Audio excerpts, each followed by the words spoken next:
Hey guys, gather close for an epic odyssey into the heart of ancient China, where a young hostage prince rises to forge a nation that echoes through millennia.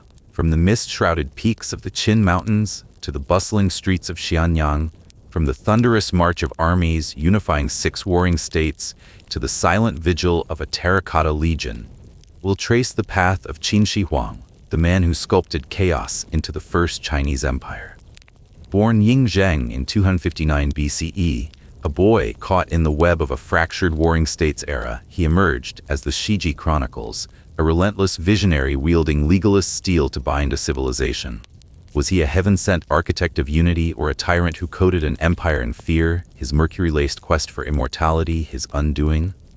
Picture the clink of bronze coins newly standardized, the scent of ink on small seal script scrolls, and the weight of a jade seal commanding millions.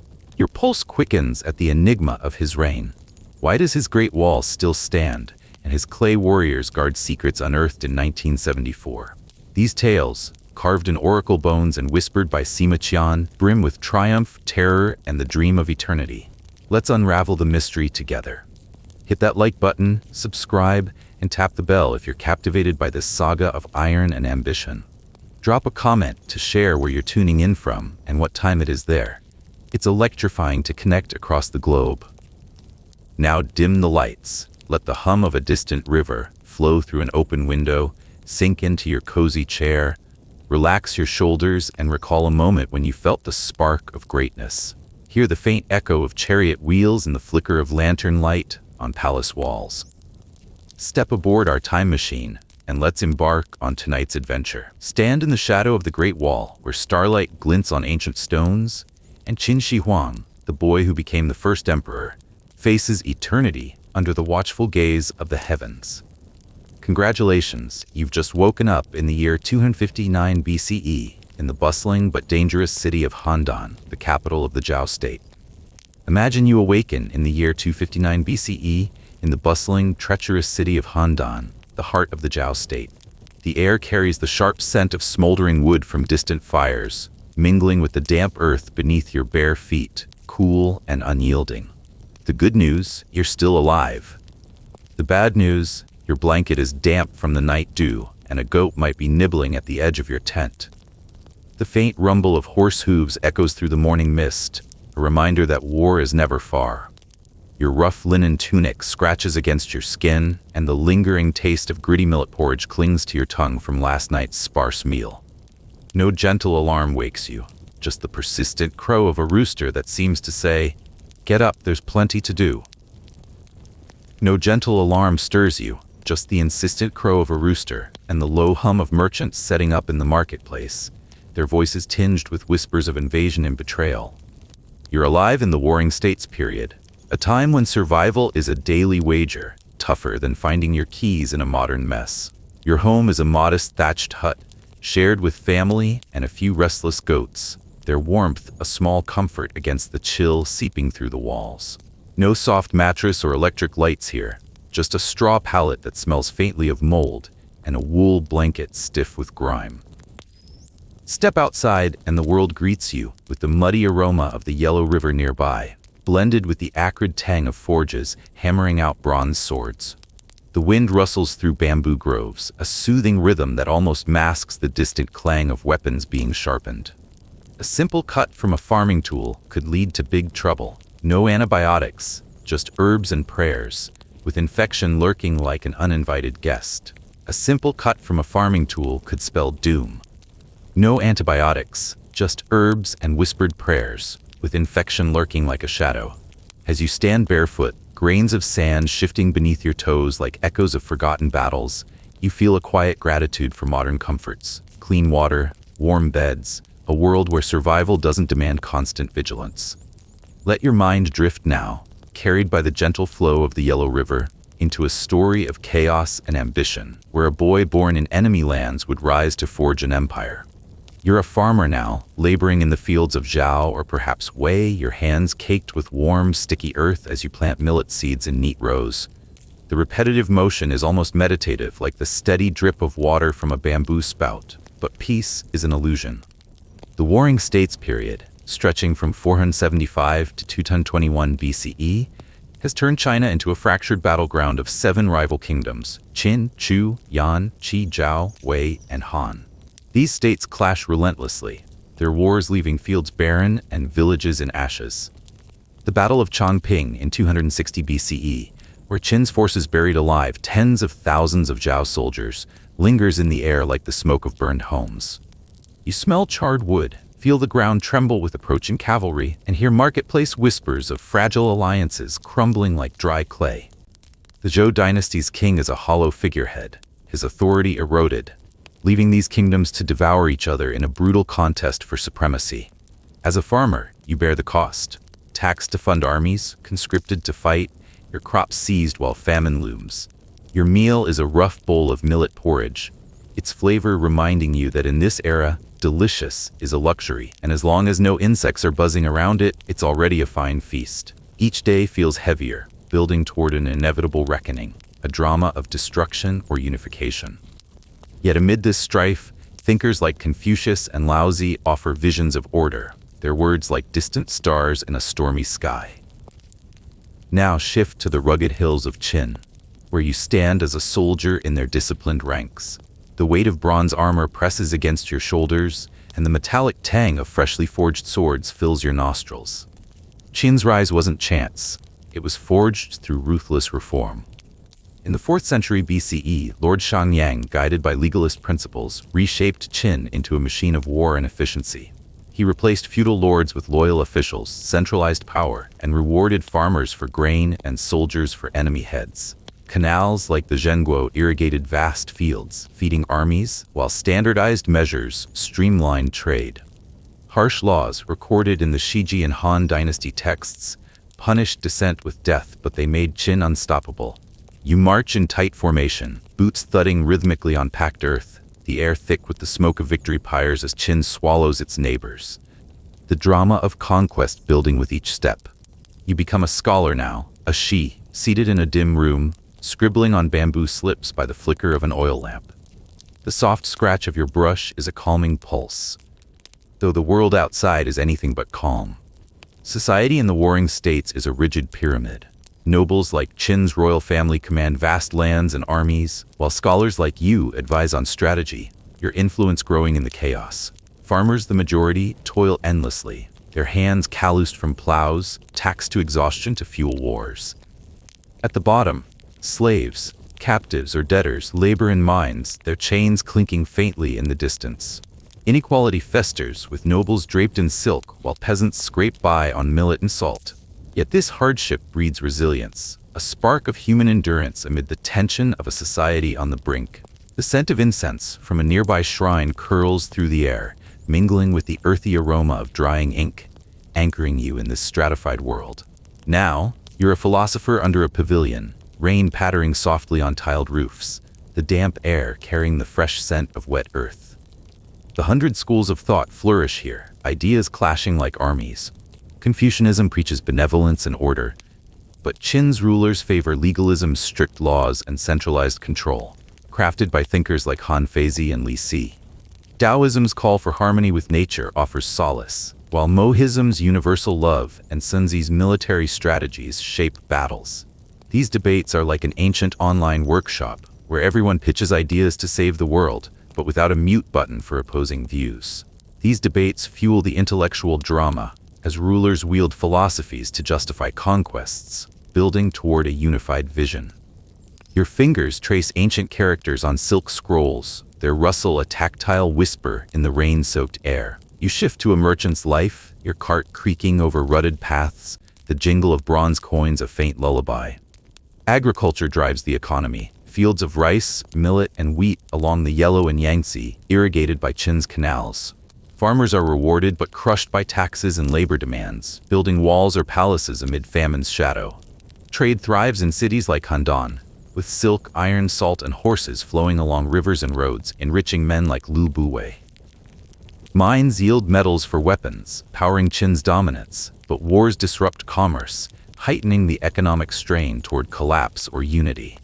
Trade feels like a risky adventure, where you hope your goods arrive safely without being stolen. No door-to-door delivery with tracking like today. The smell of spices from distant carts teases your nose, the weight of goods pressing into your shoulders. In Handan's shadowed halls, you're a court attendant, silk curtains swaying gently, the faint echo of lute strings humming through the air. Here, in 259 BCE, Xianyang, later Qin Shi Huang, was born to Prince Chu, a Qin hostage in Zhao, and Lady Zhao Ji. Rumors recorded in the Shiji whisper that Lu Buwei, a cunning merchant, gifted the pregnant Zhao Ji to the prince to secure influence, casting doubt on Zheng's paternity. Raised in this web of intrigue, the young prince learned survival early, his childhood a tense prelude to power. In the palaces of Handan, you witness a story more dramatic than any play. Xianyang, a hostage prince, must learn to survive amid complex political plots. It's a real Game of Thrones, and you're just a side character trying not to get swept into the whirlwind. The cool jade pendant in your hand feels precarious, like his status, as incense smoke curls through the air, thick with suspicion. As a soothsayer now, you gaze at the stars, the night wind brushing your robes, the crackle of a divining fire warming your face. Legends claim a red comet streaked at Zheng's birth, foretelling a unifier to end the chaos, a tale echoed in later histories. As a boy, he dazzled Zhao officials with sharp debates, hinting at his destiny. These omens fueled his myth, driving him to overcome threats like Lu Buwei. The scent of burning herbs swirls, mystical and grounding, as the drama of his rise intensifies. Finally, you're an advisor in Qin's palace, navigating intrigues where whispers drift like autumn leaves. Xianyang ascended at 13 in 246 BCE, initially under Lu Buwei's shadow, but by 238 BCE he purged rivals, exiling Lu and executing threats. From 230 to 221 BCE, he conquered the six states, Han, Zhao, Wei, Chu, Yan, Qi, proclaiming himself Qin Shi Huang, the first emperor. His greatness unified China, standardizing script, measures, and currency, building roads and the Great Wall's foundation. Yet his tyranny, burning books, burying scholars, cast a dark shadow, as noted in Britannica and History.com. The clink of armor and the rustle of sealed scrolls mark the empire's dawn, a crescendo of ambition and cost. You've walked through the chaos of warring kingdoms, felt the weight of reforms and rumors, and seen Qin Shi Huang rise from a hostage prince to the first emperor. His legacy, unification, the terracotta army, enduring systems, came at a price. Millions labored and died under his rule. Yet his vision of order from chaos reflects human resilience, a thread woven through history. Lie back now, the soft earth cradling you like a reclaimed battlefield, the distant river murmuring a lullaby. The air cools, carrying the faint scent of blooming lotuses, symbols of renewal. Treasure today's peace, where unification means connection, not conquest, and where a warm bed awaits, far from the dust of ancient wars. Picture yourself waking up in the year 259 BCE in the heart of Handan, the vibrant yet treacherous capital of the Zhao state, where the air hums with the chaos of ancient China. The sharp scent of smoke from distant battles mixes with the damp, earthy aroma of streets slick with morning dew. You're surrounded by the low murmur of merchants haggling in the marketplace, their voices laced with whispers of war and betrayal. The good news, you're alive in a pivotal moment of history. The bad news, one wrong move in this city could get you in more trouble than losing your ox cart in Handan's crowded bazaar. Into this world of intrigue, a boy named Xianyang, later Qin Shi Huang, the first emperor of China, was born. His first cry piercing the tense air of a city that viewed his family with suspicion. As the son of Prince Chu Zhongshan, a powerless hostage held by Zhao and Lady Zhao Ji, a woman caught in a web of power and rumor, Xianyang grew up in a place where loyalty was rarer than a rainless day in spring. His journey from a vulnerable child to the unifier of China is a saga of razor-sharp cunning, unbreakable courage, and the dark shadows cast by boundless ambition. You're a young attendant in Handan's court, the faint scent of incense curling through the air as you catch whispers about the boy prince. Xianyang's childhood wasn't filled with carefree games or warm meals by a hearth. It was a masterclass in survival, forged in the crucible of a hostile land.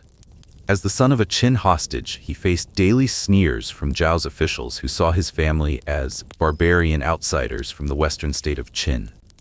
The Shiji, A historical record by Sima Qian notes persistent rumors that Ying Zheng might not be Prince Chu's son, but rather the child of Lu Bui, a wealthy merchant with grand designs.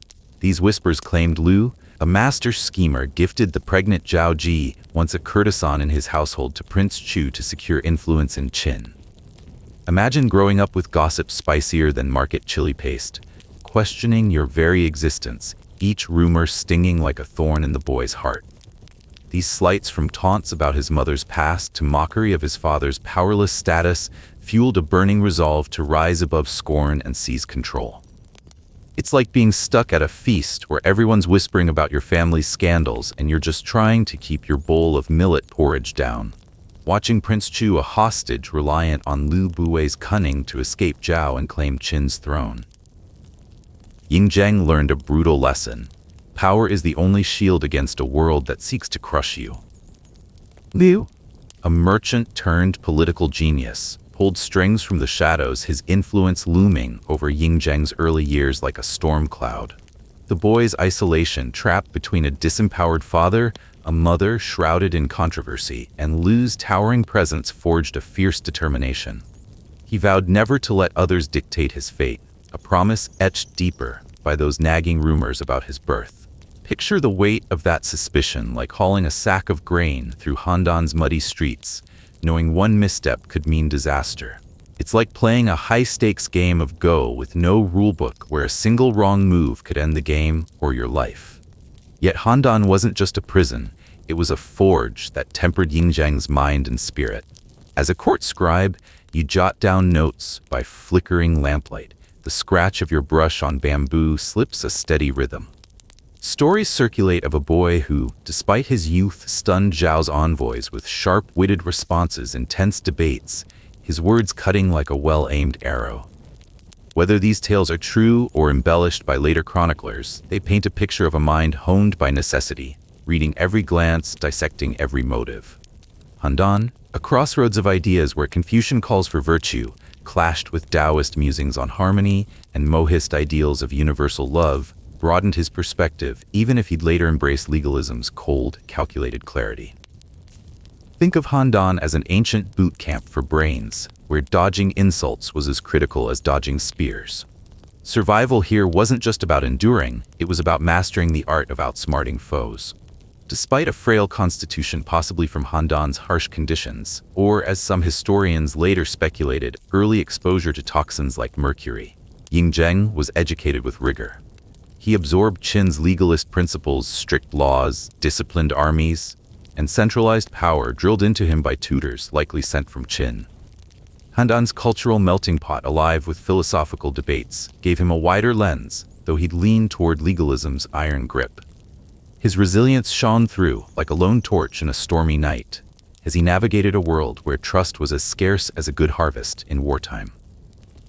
Anecdotes claim he astonished Zhao officials with his quick wit, answering complex political questions with the confidence of a seasoned diplomat. Imagine a kid outsmarting adults in a room full of schemers. It's like acing a debate while everyone else is still sharpening their quills. In 247 BCE, Prince Chu's sudden death thrust 13-year-old Ying Zheng onto Qin's throne. You're a young page in Qin's palace, now feeling the tension as silk curtains sway and whispers echo through the halls. Being king didn't mean being in charge. It was like inheriting a chariot, but not knowing how to steer. Too young to rule, Ying Zheng fell under the shadow of Lu Bui, appointed chancellor and regent. Lu, a political mastermind, had orchestrated Chu's rise and now held Qin's reins, strengthening its armies, economy, and alliances. His legalist reforms tightened Qin's war machine with disciplined troops and streamlined trade, like tuning a crossbow for deadly precision. But for Ying Zheng, Lu was both mentor and jailer, teaching statecraft while keeping him on a leash. Their relationship was a tense dance like a game of Go, where each move hid a deeper strategy. Court gossip, hotter than a summer forge, whispered of Lu's ties to Zhao Ji, and those old rumors about Ying Zheng's birth, adding fuel to the young king's smoldering ambition. Zhao Ji, Ying Zheng's mother, stirred further chaos. Her past with Lu Bui and later scandal with Lao Ai, a courtier introduced by Lu, turned the palace into a nest of intrigue. Imagine the court buzzing with rumors, juicier than fresh peaches in the market, about the Queen Mother's affairs. Lao Ai, initially a servant to Zhao Ji, became her lover and fathered 2 sons. Elevated to Marquis of Changshan, he built a private army of thousands, a bold move that screamed trouble. In 238 BCE, at age 21, Xianyang faced his first major test when Lao Ai launched a rebellion aiming to overthrow him and place one of his sons on the throne. Picture the audacity, like a guest at your house trying to redecorate it with swords. With ruthless precision, Xianyang mobilized loyal forces, crushed the rebellion, and captured Lao Ai. The punishment was brutal. Lao Ai was torn apart, his sons executed, and Zhao Ji confined to her palace in Xianyang. The Shiji records this as more than justice. It was a war drum's roar declaring that no one, not even family, could challenge the king. It's like posting a no trespassing sign in blood to keep everyone in line. Lao Ai's rebellion exposed Lu Bui's vulnerabilities. Though not directly involved, his ties to Zhao Ji and his overwhelming influence made him a liability. In 235 BCE, Xianyang stripped Lu of his title and exiled him to distant Sichuan. The Shiji notes Lu later took his own life or was coerced into it, ending his era. Imagine ousting your mentor, the man who shaped your world, like firing the chef who taught you to cook. Xianyang replaced Lu's allies with loyalists like Li Si, a brilliant legalist scholar, cementing his control. This purge wasn't just politics, it was personal, a final silencing of the rumors that had haunted him since Han. It's like shredding a scroll of old gossip to start fresh, but with sharper consequences. By 238 BCE, at 21, Xianyang held Qin's reins alone. No more regents, no more whispers. You're an advisor now, watching him reorganize the court, tighten legalist policies, and prepare for conquest. Picture a young king, finally freestanding before his court like a hawk ready to soar. His ruthless efficiency, rooted in legalism's strict laws, clear rewards, and unforgiving punishments, ensured no one dared cross him. He embraced the legalist ideas of Han Feizi and Li Si, prioritizing state stability over personal ties. The execution of Lao Ai's sons and confinement of Zhao Ji showed a leader who placed the throne above family, a choice that shocked Confucian scholars but made sense in the warring state's cutthroat game. Hesitation was death, and Xianyang was done playing nice. This moment marked the birth of Qin Shi Huang, a leader poised to unify a fractured land. Xianyang's personal life was as calculated as his politics. With some 50 children, roughly 30 sons and 20 daughters from numerous consorts, he made a bold choice: no empress. In an era where naming a queen cemented alliances, this was like refusing a banquet's best dish. Legalism guided him. Centralized power meant no rival families, no meddling clans. His mother's scandals, from Lu Bui to Lao Ai, taught him to trust no one.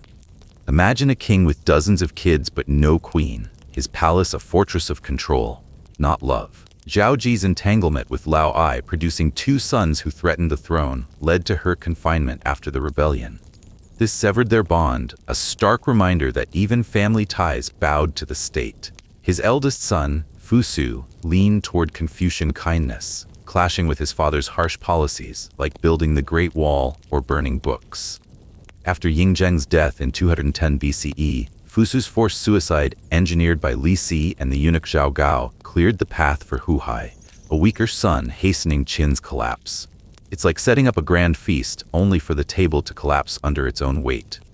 The early years were a crucible of ruthlessness.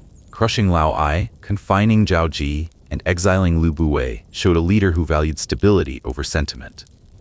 Legalism justified his cruelty. The state came first, even if it meant tearing apart family ties. Critics, especially later Confucian scholars, branded him brutal, but in the warring state's high-stakes arena, weakness invited defeat. His actions, like clearing a field before planting, secured his throne for the conquests ahead. The complex political landscape of 246 BCE, when he ascended as a boy king, was a minefield. Lu Bui's regency made Xianyang a figurehead, while Zhao Ji's scandals and the persistent birth rumors fueled court divisions. External threats from states like Zhao, Wei, and Yan loomed, making internal control critical. Lao Ai's rebellion, backed by thousands of troops, was a direct challenge, But Xianyang's swift response, mobilizing loyal forces and executing rebels, sent a clear message across the king, and you're done. Xianyang's childhood in Handan shaped his distrust. The sneers, the rumors, the isolation, they were like splinters under his skin, driving him to prove his worth.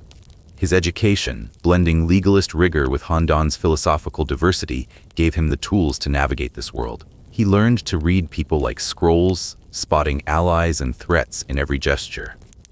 His frail health, possibly worsened by Handan's conditions, didn't stop him. It pushed him to rely on his mind, not his body. Stories of his childhood debates with Zhao officials, whether true or myth, reflect a boy who turned humiliation into fuel. Picture a kid standing up to a room of smirking diplomats, outwitting them while they're still sipping their wine. His personal life reflected this strategic mindset.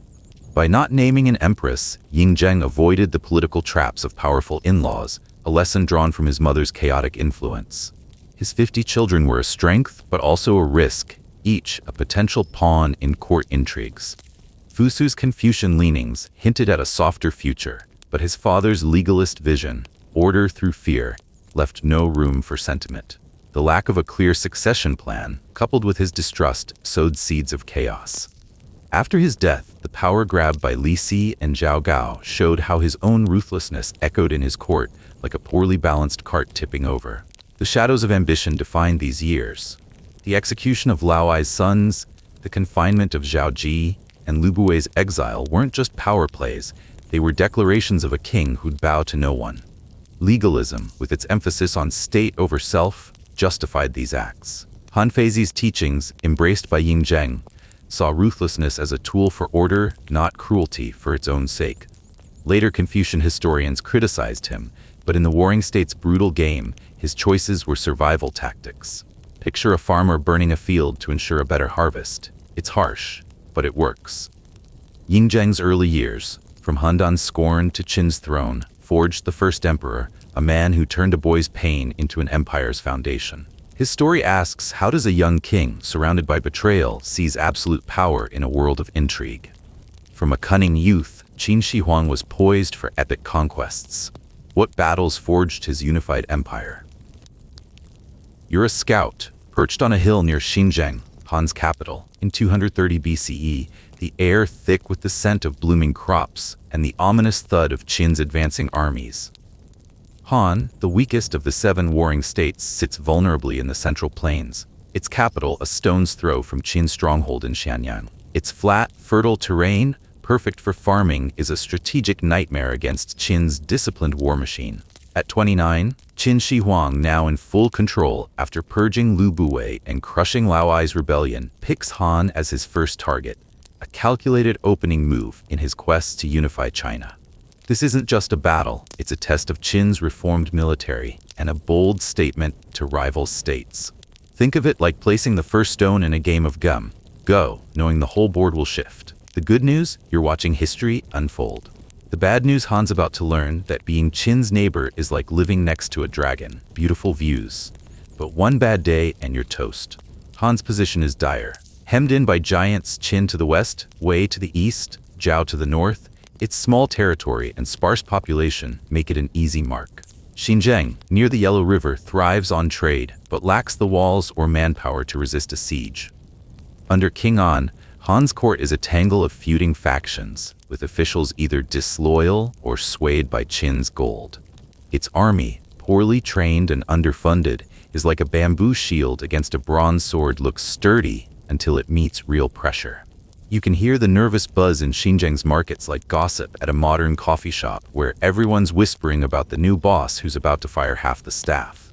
Qin, by contrast, is a juggernaut. Decades of legalist reforms under Lord Xianyang have built a war machine. Disciplined troops, deadly crossbows, and a logistical network fueled by canals like the Zhengguo. Qin's roads and supply lines as slick as a modern courier service, but with ox carts, not vans, and no tracking app to complain about delays. Let it deploy armies faster than you can say bad news from the west. Qin Shi Huang's choice of Han is a masterstroke, aligning with his far-reaching alliances. Near-target attack strategy. By targeting the closest, weakest state, he avoids rousing giants like Chu or Qi who are distracted by their own squabbles. Conquering Han secures vital trade routes in the Central Plains, a springboard for attacks on Wei and Zhao. It's also a chance to prove his military reforms, strict discipline, advanced weapons, and seamless logistics, while boosting his own prestige. At 29, he's no longer the boy king of Handan, but a leader proving his mettle. Imagine a startup founder pulling off a bold acquisition to silence skeptics. That's Qin Shi Huang using Han to show the world he's playing to win, and the skeptics are about to update their resumes. The campaign is a test strike, probing Qin's strength and rivals' reactions, like tossing a pebble into a pond to gauge the ripples, and if the ripples are weak, it's time to throw boulders. Han's geographic woes make it a sitting duck for Qin's ambitions. Its narrow territory and limited population leave it squeezed in the Central Plains, encircled by powerhouses like Qin to the west, Wei to the east, and Zhao to the north. This setup makes Han easy to isolate and assault from multiple angles, like a small shop caught between mega malls, great location for business, terrible for survival when the big guys decide to expand. Xianyang's flat plains near the Yellow River favor agriculture, but offer no natural barriers against mobile forces like Qin's chariots and infantry. Its proximity to Xianyang, just a few hundred miles, turns Han into Qin's backyard target, closer than a neighbor's fence. You can hop with ease. This geographic disadvantage, combined with military weakness, means Han has no real shot at self-defense against a juggernaut like Qin, whose reforms from Lord Xianyang's era have turned it into a well-oiled invasion engine. Internally, Han is a mess by 230 BCE. Under King An, the court is fractured by internal factions, with officials lacking loyalty or already in Qin's pocket through bribes.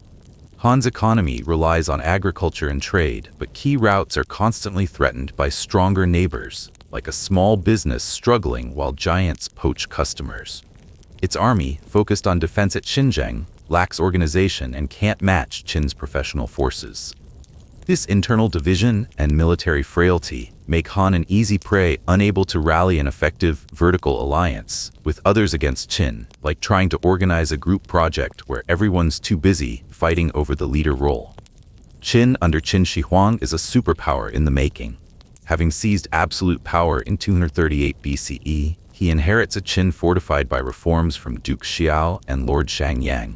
Legalist ideas have turned Qin into a war machine, highly disciplined, armies booming agriculture thanks to irrigation like the Zhenguo Canal and efficient centralized administration. Led by generals like Wang Jian, Qin's troops boast advanced weapons, crossbows, and chariots and tight tactics. Its logistics, with improved roads and canals, allow rapid deployment and sustainment of large forces like a modern supply chain, but with ancient efficiency. The Han campaign lets Qin Shi Huang test this might, coordinating army, logistics, and spies in a real-world trial run. Strategic conquering Han packs a punch for Qin Shi Huang. It's not just easy pickings, it's the opening move in far-reaching alliances, near-target attacks. Seizing Han controls the Central Plains, dominating key trade routes, linking the plains to the north and east, a launchpad for assaults on Wei and Zhao. As the weakest state, Han is ideal for testing Qin's reformed army. A quick win boosts court and military morale, while demoralizing other states. At 29, Qin Shi Huang needs this military triumph to solidify his position after internal struggles like Laoai's rebellion and Lu Bui's removal. Victory over Han proves his leadership and unification ambitions. It's a deterrent to other states, especially those mulling alliances against Qin, weakening the already cracked vertical alliance due to interstate rivalries. This campaign, viewed as a test strike by Qin Shi Huang, assesses not only Qin's military, but rivals' responses. He knows attacking weak, nearby Han won't provoke strong reactions from powers like Chu or Qi bound in internal conflicts or mutual competition. It's also a chance to trial strategies like espionage and diplomacy to sow division in enemy courts, tactics he'll use widely later. Conquering Han isn't just about territory, it's the first step to shattering the warring states' balance, paving the way for larger unification campaigns. Linked to his grand unification vision, the Han campaign is part of Qin Shi Huang's bigger plan to end the warring states' chaos. Per Legalist thought, he believes only a centralized empire can bring peace to the fractured land. Han, with its strategic position and internal weaknesses, is the first piece in that unification puzzle. Victory over Han not only yields resources and territory, but bolsters court faith in his leadership, fueling pushes against Zhao and Wei on the path to becoming the first emperor. The campaign launches with a brilliant twist. General Ne Shi-tang, commanding 50,000 to 100,000 troops, strikes from the north, not the expected eastern front. It's like sneaking into a fortress through a forgotten gate while the guards watch the main road. Han's defenses, concentrated eastward, collapse as Qin's army equipped with crossbows, chariots, and disciplined infantry sweeps through the lightly guarded northern border. The speed, powered by Qin's superior logistics, catches Han off guard like a sudden storm soaking an unprepared market. You're watching from your hill dust rising like a dragon's breath as Qin's troops encircle Xianyang. Rather than storm the city and risk losses, Ne Shi-tang uses a siege and overwhelm tactic, cutting off food, water, and reinforcements. It's not just brute force, it's psychological warfare, like tightening a noose until the enemy chokes on fear. Qin's spies, already embedded in Han's court, amplify the chaos. Some officials, bought or cowed, defect or sow discord, leaving King An as isolated as a lone cart in a storm. The Shiji describes Han's court in panic like a sinking boat with no oars, as hopes of aid from Wei or Zhao vanish. Those states, tangled in their own woes, stay silent. Qin's troops, relentless and disciplined, tighten the siege, their crossbows gleaming like a swarm of deadly wasps. Instead of a costly assault, Qin Shi Huang lets starvation and despair work their magic. Within months, King An, facing a hopeless situation, surrenders without a major battle. Xianyang falls, and Han becomes Qin's first district, absorbed into the empire's growing web in under a year. The victory is a masterclass in strategy. Conquering Han secures the Central Plains trade routes, vital for future campaigns against Zhao. Its fertile lands, copper and iron mines fuel Qin's resources like adding charcoal to a blazing forge. The swift conquest shocks rival states, weakening the vertical alliance as fear spreads like wildfire. Qin Shi Huang's diplomacy keeps Chu and Qi at bay, distracted by their own rivalries, ensuring no coalition forms against him. The campaign proves Qin's military reforms, rooted in legalist principles of discipline and efficiency, are unstoppable, like a well-oiled chariot charging downhill. Han's officials and nobles are either executed or repurposed to govern the new district, ensuring stability. This triumph elevates Qin Shi Huang's stature. At 29, he's a formidable leader, his ambition as clear as the Yellow River's flow. Turning Han into a directly governed district managed from Xianyang sets a precedent for centralized rule, replacing feudal lords with loyal officials. It's a bold first step, like knocking over the smallest domino to topple the rest. The victory sends a war drum's message: Qin is coming, and no state is safe.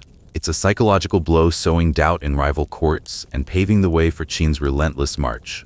Zhao in 228 BCE, Wei in 225 BCE, Chu in 223 BCE, Yan in 226 BCE, and Qi in 221 BCE. Each campaign builds on Han's lessons: surprise, isolation, and overwhelming force.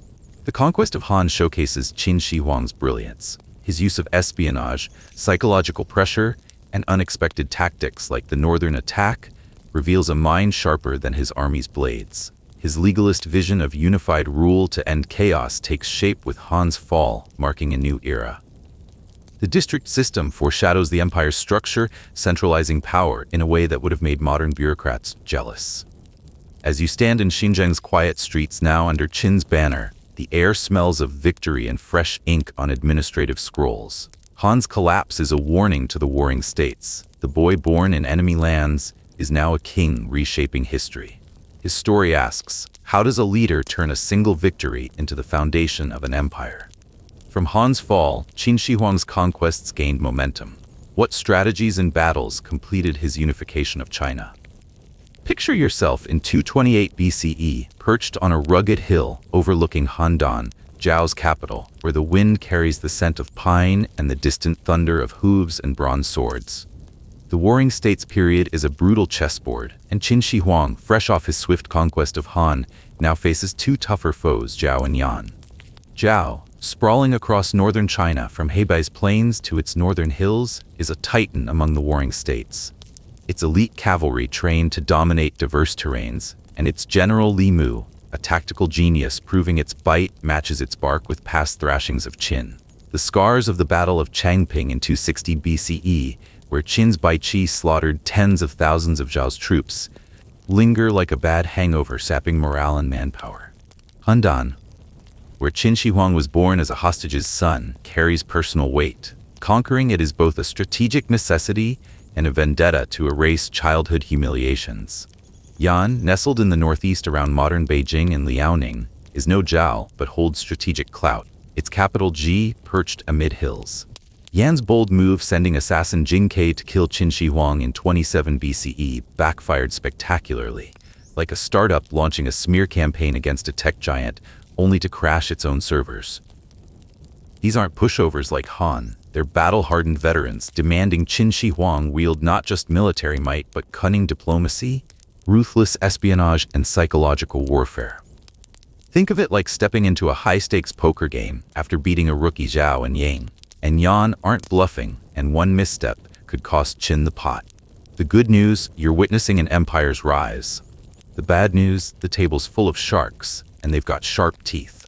Zhao's strength and Yan's audacity make these campaigns pivotal. Zhao's vast territory, while his strength stretches its defenses thin like a restaurant chain managing too many locations with a short-staffed crew. By 228 BCE, under King Yumu, King Ji of Zhao, the court is a snake pit of factions with tensions between the king and Li Mu, weakening Zhao's resolve. Its northern position, bordering Qin to the west and Yan to the east, risks isolation if Qin's far-reaching alliances, near-target attacks, strategy cuts its lifelines. Yan's army, reliant on infantry and forts, lacks Zhao's cavalry edge, and under King Sai, its court is fractured, its leadership shaky. The failed assassination orchestrated by Prince Dan turned Yan into a marked state like a kid who threw a rock at a beehive and now hears the swarm buzzing closer. Conquering Zhao eliminates a military titan and settles a personal score, like returning to your old school as the new principal, to show the bullies who's boss with a wrecking ball for extra flair. Yan's defeat, fueled by vengeance for Jing Kai's plot, secures the northeast, neutralizing threats from nomadic tribes like the Xianyang and controlling trade routes. These victories, spanning 228 to 222 BCE, fit Qin Shi Huang's playbook of isolating targets while keeping giants like Chu and Qi distracted by their own squabbles. They're about breaking the warring state's spirit, like a CEO dismantling competitors to dominate the market. The challenges are steep. Zhao's terrain, plains and hills, suits its cavalry, making direct assaults tricky for Qin's chariots and infantry. Li Mu's brilliance demands more than brute force. Qin Shi Huang needs cunning to outmaneuver him. Yan, though weaker, requires swift action to prevent further trouble after Jing Kai's stunt, like nipping a PR scandal in the bud before it goes viral. Both campaigns test Qin's ability to blend military might with diplomacy and espionage, like a CEO navigating a hostile takeover while dodging lawsuits and leaking memos to the press. For Qin Shi Huang, Zhao's conquest is deeply personal. Born in Handan, he endured a childhood of disdain as a hostage's son, forging an iron will and a thirst for vengeance. Conquering Zhao is settling a score, wiping clean the slate of his past humiliations with the force of an empire. Yan's assassination attempt fuels his paranoia, sharpening his resolve to crush any threat, no matter how small. These campaigns are critical steps toward unification, like knocking out two heavyweights in a championship bout. To conquer Zhao, Qin Shi Huang plays a ruthless game of chess, facing Zhao's elite cavalry and Li Mu's genius like trying to outsmart a grandmaster with extra queens. He avoids a drawn-out war that could drain Qin's resources like a startup conserving cash while outmaneuvering a bigger rival. He unleashes his top general, Wang Jian, with a massive force, reportedly 600,000 strong, though the Shiji might flex some poetic license. This disciplined juggernaut of infantry, chariots, and crossbows is like a modern tank division rolling into a small-town overkill, designed to terrify with banners snapping like corporate logos at a hostile merger. Built on legalist reforms and powered by logistics, like the Zhengguo Canal, Qin's troops move with terrifying speed. Wang Jian encircles strategic points around Handan, cutting off food and reinforcements, like putting a chokehold on a city's supply chain, watching it gasp for air while market stalls empty out. This show of force stretches Zhao's resources, forcing King Yumu to deploy his famed cavalry under Li Mu, exposing internal cracks as the court panics. The sheer scale of Qin's army, whether 600,000 or a still massive 300,000, sends a message. Resistance is futile, like negotiating with a tsunami. Li Mu, Zhao's trump card who humiliated Qin before, is too dangerous to face directly. Challenging him is like trying to outrun a cheetah in flip-flops. Good luck. Your lunch. Qin Shi Huang opts for a sinister divide and conquer plot using spies and bribes to infiltrate Zhao's court, spreading rumors that Li Mu plans to overthrow King Yumu. It's like planting fake emails to get a rival fired, dirty but effective, with Qin's gold flowing like campaign donations in a shady election. Greedy or jealous officials amplify the lies, and King Yumu, gullible and paranoid. The Shiji takes the bait, arresting and executing Li Mu, replacing him with inferior generals. This gut punch leaves Zhao's army leaderless, like a sports team losing its star coach before the championship, with backups fumbling the playbook. Orchestrated by Qin Shi Huang and likely advised by strategists like Li Si, this tactic turns Zhao's strength into its downfall, like a hacker exploiting a system's weakest link. The court's infighting deepens, handing Qin a golden opportunity. With Li Mu gone, Zhao is a wounded beast. Wang Jian's colossal force moves like a tidal wave across Zhao's northern plains, using Qin's signature siege and overwhelm strategy to encircle Handan and sever its supply lines. The city, cut off from food and reinforcements, starves like a tech startup bled dry after investors pull out. Zhao's new generals, far less skilled, fumble their defenses, unable to counter Qin's disciplined formations and deadly crossbows. The rugged hills, once Zhao's advantage, become a trap, as Qin controls key roads like a logistics firm, locking down a competitor's delivery routes. Handan falls in 228 BCE, faster than a bad sitcom getting cancelled. King Yumu is captured and Zhao's vast lands are reorganized into districts under Xianyang's direct control, with loyal Qin officials replacing local nobles. For Qin Shi Huang, this victory is both strategic and deeply personal, erasing the ghosts of his Handan childhood, where he was mocked as a hostage's son, like a bulldozer flattening an old neighborhood. The fall of Handan is a triumphant middle finger to his past, proving his rise from outcast to conqueror. Yan's fate is sealed by its own recklessness. In 227 BCE, Prince Dan, fearing Qin's rise, sends assassin Jing Ke and aide Qin Huang to Xianyang, posing as envoys with a traitor's head and a fake map to get close to Qin Shi Huang. It's a desperate Hail Mary, like a small company trying to sabotage a corporate giant's CEO with a poorly planned sting operation. The plot unravels, Jing Ke's attack fails, thwarted by Qin Shi Huang's quick reflexes and Qin Huang's crumbling nerves. The botched hit, vividly detailed in the Shiji, plays out like a poorly scripted heist movie, with Jing Ke dead and Qin Shi Huang fuming, his paranoia now dialed to 11. This gives Qin a perfect excuse to retaliate like a bully, handed a reason to swing, and swing hard. In 226 BCE, fresh off Zhao's conquest, Qin's army, likely led by Wang Jian or his deputies, storms Yan's capital, Ji. Yan's weaker army, reliant on infantry and hill forts, collapses faster than a house of straw in a storm, its defenses as effective as a paper umbrella in a monsoon. Ji's hilly terrain is no match for Qin's disciplined forces, who overrun the city with minimal fuss. King Si is captured and Yan is annexed, its lands turned into Qin districts under Xianyang's iron grip. The campaign is less a war than a cleanup, like mopping the floor after a big party, with Qin's banners replacing Yan's as swiftly as a corporate rebrand. The fall of Zhao and Yan reshapes the warring state's landscape, delivering a windfall of strategic and symbolic victories. Zhao's fertile lands in Hebei, rich with warhorses and grain, and Yan's northeastern trade routes, linking to nomadic territories, pour resources into Qin's war machine, like a startup, landing two major investors to fuel its next big move.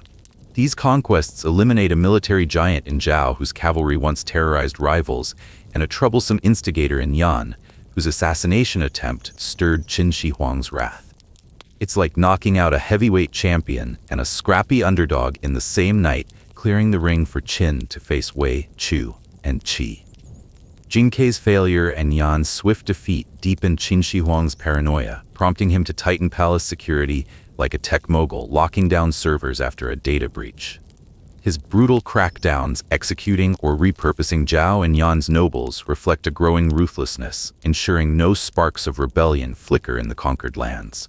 The double victory sends a chilling message to the remaining states: Qin is unstoppable, and resistance is a death sentence. The vertical alliance, already crumbling, collapses as fear spreads like wildfire through Wei, Chu, and Qi, like employees fleeing a sinking company when the layoffs hit. These conquests, spanning 228 to 222 BCE, solidify Qin's dominance, providing the resources, horses, grain, and trade routes, and strategic positions to fuel further campaigns. The district system, replacing feudal chaos with centralized control, takes root in Zhao and Yan, foreshadowing the unified empire Qin Shi Huang will forge by 221 BCE. This triumph proves his strategic and ruthless brilliance, bringing him closer to his dream of becoming the first emperor like a chess player, one move from checkmate. The Zhao campaign showcases Qin Shi Huang's political savvy, eliminating Li Mu through a divide-and-conquer plot. Spreading lies via spies and bribes is a masterstroke, like sabotaging a rival's campaign before an election with a well-timed smear. Yan's defeat, sparked by Jing Kei's failed assassination, shows his knack for turning enemies' mistakes into crushing opportunities. These moves prove he's not just a warlord, but a manipulator of hearts and minds, wielding division like a sword sharper than any forged in Qin's armories. His use of espionage, guided by advisors like Li Si, exploits Zhao's internal fractures, turning a titan into a pushover without a single major battle. The ruthlessness is striking. The divide-and-conquer tactic against Li Mu, while effective, is cold-blooded, relying on deceit to kill a loyal general. Post-conquest, Qin Shi Huang's harsh measures, executing resistant nobles and centralizing control, show a willingness to play dirty like a CEO slashing dead weight to save a company, no matter the cost. Jing Kei's attempt fuels his paranoia, leading to brutal crackdowns that make modern dictators look restrained. Palace guards multiply, and dissenters vanish faster than bad reviews on a shady app. Critics, especially later Confucian scholars, brand him a tyrant for these dishonest tactics, but his ruthlessness clears the path to unification, like a general burning bridges to ensure no retreat. The fall of Zhao and Yan sends a chilling signal to the warring states: resist Qin, and you're next. The vertical alliance, already shaky, collapses as states like Wei, Chu, and Qi hesitate like competitors watching a market leader crush smaller players while their stock plummets. This psychological edge ensures Qin faces no unified resistance, as fear paralyzes potential allies. Zhao's resources and Yan's strategic northeast position fuel Qin's war machine like a startup landing major investors to bankroll its next big acquisition. The district system, replacing feudal chaos with centralized control, takes hold, setting the template for Qin's empire like a blueprint for a corporate empire. These victories propel Qin Shi Huang toward conquering Wei, 225 BCE, Chu, 23 BCE, and Qi, 221 BCE, cementing his path to becoming the first emperor. The lasting legacy highlights his dual nature: a visionary uniting a fractured land and a ruthless operator unafraid of dirty tactics. His success ends the warring states' chaos, creating China's first unified empire in 221 BCE, a feat no king before him achieved. Yet his brutal methods, deceptions, executions, and paranoia-driven policies spark controversy, with Confucian historians branding him a tyrant who valued power over morality. Still, his willingness to wield every tool from spies to swords makes him unmatched in the grand game of unification. As you stand in Handan's quiet streets now under Qin's banner, the air smells of victory, fear, and the ink of new administrative scrolls. Qin Shi Huang's story asks, can greatness be forged without a touch of ruthlessness? From the fall of Zhao and Yan, Qin Shi Huang's unification gained unstoppable momentum. What strategies and battles completed his conquest of China? Imagine standing in 225 BCE on the banks of the Yellow River, its muddy waters churning under a gray sky as the distant walls of Wei's capital, Dalian, loom like a fortress, daring you to try your luck. The Warring States period is a ruthless game of survival, and Qin Shi Huang, having crushed Han in 230 BCE and toppled Zhao and Yan by 222 BCE, now sets his sights on Wei, a key player in the heart of the Central Plains. Nestled in modern-day Kaifeng, Henan Wei's capital, Dalian, is no pushover, guarded by the Yellow River and the Honggu Canal, their swift currents forming a natural moat that laughs at invaders. Wei's strategic position, rich resources, and trade routes make it a prize worth fighting for. But its rivers and sturdy walls demand more than brute force. They require cunning. This campaign is like a tech startup facing a fortified rival. Storming the gates head-on risks bankruptcy. So Qin Shi Huang bets on a game-changing hack, turning Wei's strength into its downfall. The conquest of Wei in 225 BCE, led by Qin Shi Huang and his brilliant general Wang Ben, showcases a masterstroke of strategy, proving that outsmarting strength can topple even the toughest foes. Wei's heartland in the Central Plains, a fertile hub of trade and agriculture, makes it a linchpin in Qin Shi Huang's quest to unify China. Dalian, surrounded by the Yellow River and its tributaries, is a natural fortress. Its wide, rushing waters and intricate canal system, like the Honggu, shielding it from direct assault. These rivers, feeding Wei's farms and markets, are like a company's robust supply chain, vital but vulnerable if you know where to strike. The city's flat terrain, laced with waterways and bolstered by thick walls and moats, turns any siege into a logistical nightmare, like trying to breach a tech giant's encrypted servers. By 225 BCE, Wei, under King Jingmin, is a shadow of its former self, weakened by years of war, especially the indirect blow from Qin's slaughter of Zhao's army at Changping in 260 BCE, which crippled Wei's ally in the Vertical Alliance. Wei's economy, reliant on agriculture and commerce, staggers as Qin's expansion disrupts trade routes, like a retailer losing suppliers to a bigger competitor. The court is fractured, with some nobles whispering surrender to avoid annihilation, while others cling to defiance. But Wei lacks a genius like Zhao's Li Mu. Its army, though entrenched in Dalian's defenses, is outmatched like a startup with a great product, but no visionary CEO to lead the charge. Conquering Wei is a high-stakes move for Qin Shi Huang. Controlling the Central Plains would link his conquered territories Han, Zhao, Yan into a cohesive power base, like a corporation securing a central hub to dominate the market. It opens pathways to crush Chu and Qi, the last major holdouts. But Dalian's rivers and fortifications make a direct assault costly, risking Qin's resources and giving Chu or Qi time to rally a counter-alliance. It's like a chess player facing a fortified position. One wrong move, and the game drags on, draining your pieces. At 34, Qin Shi Huang, hardened by victories and fueled by legalist principles, sees Wei not just as a military challenge, but a chance to cement his reputation as a leader who outsmarts, not just outfights. His childhood as a hostage in Zhao taught him patience and ruthlessness. Now, facing Wei's natural defenses, he leans on ingenuity, like a hacker, exploiting a system's backdoor instead of smashing the firewall. Rather than storm Dalian's walls, Qin Shi Huang and Wang Ben devise a bold plan, a hydraulic attack to turn Wei's rivers against it. It's like flipping a rival's greatest asset into their Achilles heel, a corporate takeover that uses the target's own supply chain to choke them. Studying Dalian's terrain, they recognize the Yellow River's power. Its torrents could drown the city if harnessed. Instead of a bloody siege, they orchestrate a massive engineering feat, mobilizing tens of thousands of laborers to dig a vast canal, redirecting the Yellow River's flow straight into Dalian. This isn't just warfare, it's weaponizing nature, like a tech firm hijacking a competitor's data stream to crash their servers. Qin's logistics, honed by Xianyang's reforms, enable this audacious project, leveraging existing channels like the Honggu to speed construction. When the canal is complete, floodwaters surge into Dalian, swamping roads, collapsing defenses, and drowning granaries like a cyber attack, wiping out a company's infrastructure. The deluge paralyzes Wei's army, saps civilian morale, and isolates the city, like cutting a startup's funding and watching it implode. The flood's chaos is total. Dalian's moats, meant to protect, become traps as water overwhelms the city.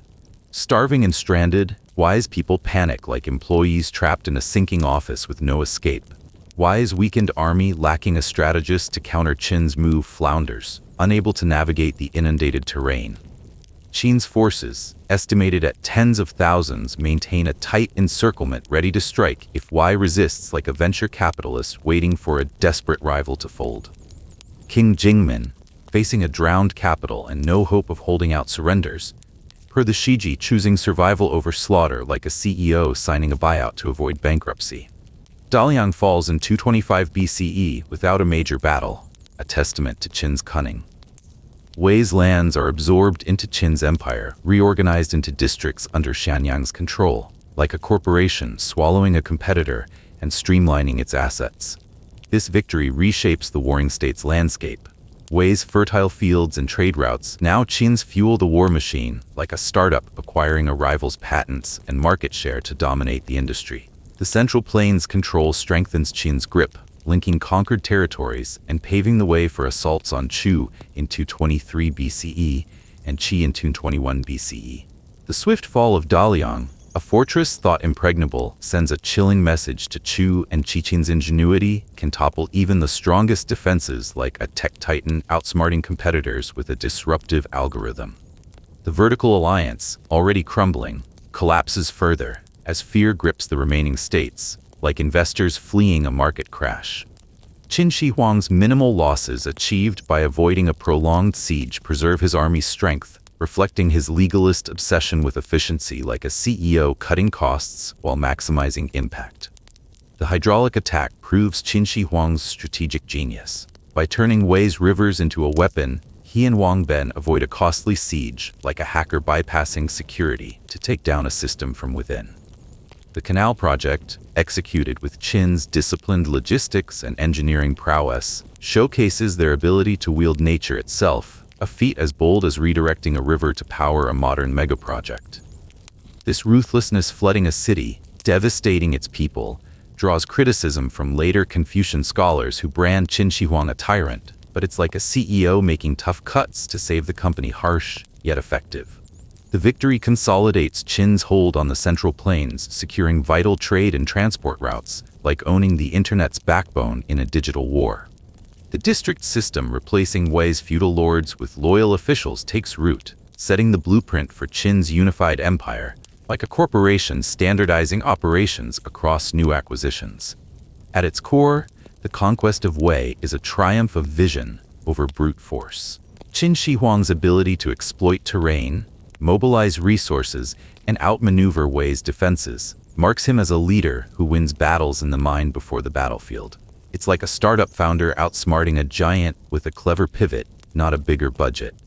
The campaign's success, achieved with minimal fighting, underscores his legalist drive for efficiency, ensuring Qin's strength for future conquests. The fall of Daliang becomes a legend in Chinese history, a story of brains over brawn, like a modern strategist turning a rival's strength into their undoing. It propels Qin Shi Huang closer to his 221 BCE dream of a unified China, proving he's not just a warlord, but a mastermind who bends nature and enemies to his will. As Daliang's flooded streets reflect Qin's banners, the air hums with triumph and dread. Qin Shi Huang's question lingers: can you conquer a kingdom without outsmarting its strengths? From Wei's fall, Qin Shi Huang's unification surged forward. What strategies and battles completed his conquest of Chu, Qi, and the path to becoming China's first emperor? Picture yourself in 223 BCE, standing on a misty hill, overlooking the Yangtze River's vast, shimmering expanse, its waters weaving through Chu's lush plains and treacherous marshes. The Warring States period is nearing its endgame, and Qin Shi Huang, having crushed Han, Zhao, Yan, and Wei, now faces his toughest foe, Chu, the largest and mightiest of the remaining states. Spanning southern China from the fertile Yangtze Basin to rugged southern hills, Chu is a colossus, its population vast, its economy thriving on rice fields and mineral mines, and its army hundreds of thousands strong, bristling with skilled archers, infantry, and war chariots led by generals like Xianyang, a tactical titan. The capital, Ying, in modern Hubei, is a fortress nestled amid rivers, lakes, and swamps, like a tech giant's headquarters guarded by a moat of code and firewalls. Conquering Chu isn't just a battle, it's a make-or-break war that tests Qin Shi Huang's leadership, cunning, and resilience. This is like a startup CEO facing a multinational conglomerate. One misstep could bankrupt the dream, but victory would crown Qin Shi Huang the undisputed king of the boardroom. Chu's strength is daunting. Its sprawling lands, rich with grain and copper, fuel a war machine that rivals Qin's like a competitor with endless cash flow and a loyal customer base. The Yangtze River links Chu's trade routes, making it a commercial powerhouse, while its terrain, rivers, marshes, and hills, forms a natural stronghold, turning Ying into a fortress as unyielding as a blockchain ledger. Chu's army, disciplined and fierce, fights with a zeal born of cultural pride, like a team rallying behind a storied brand. Yet, cracks exist under King Yu of Chu. The court is riddled with factions, and indecision festers like a corporation plagued by boardroom squabbles. Qin Shi Huang sees opportunity in this chaos, but Chu's size, terrain, and military might pose his greatest challenge. A prolonged war could bleed Qin dry, like a startup burning through venture capital in a price war. Failure risks emboldening Qi, the last holdout, or sparking rebellions in newly conquered Zhao or Wei. It's a high-stakes chess match where Chu's queen, its army and terrain, threatens checkmate unless Qin Shi Huang plays flawlessly.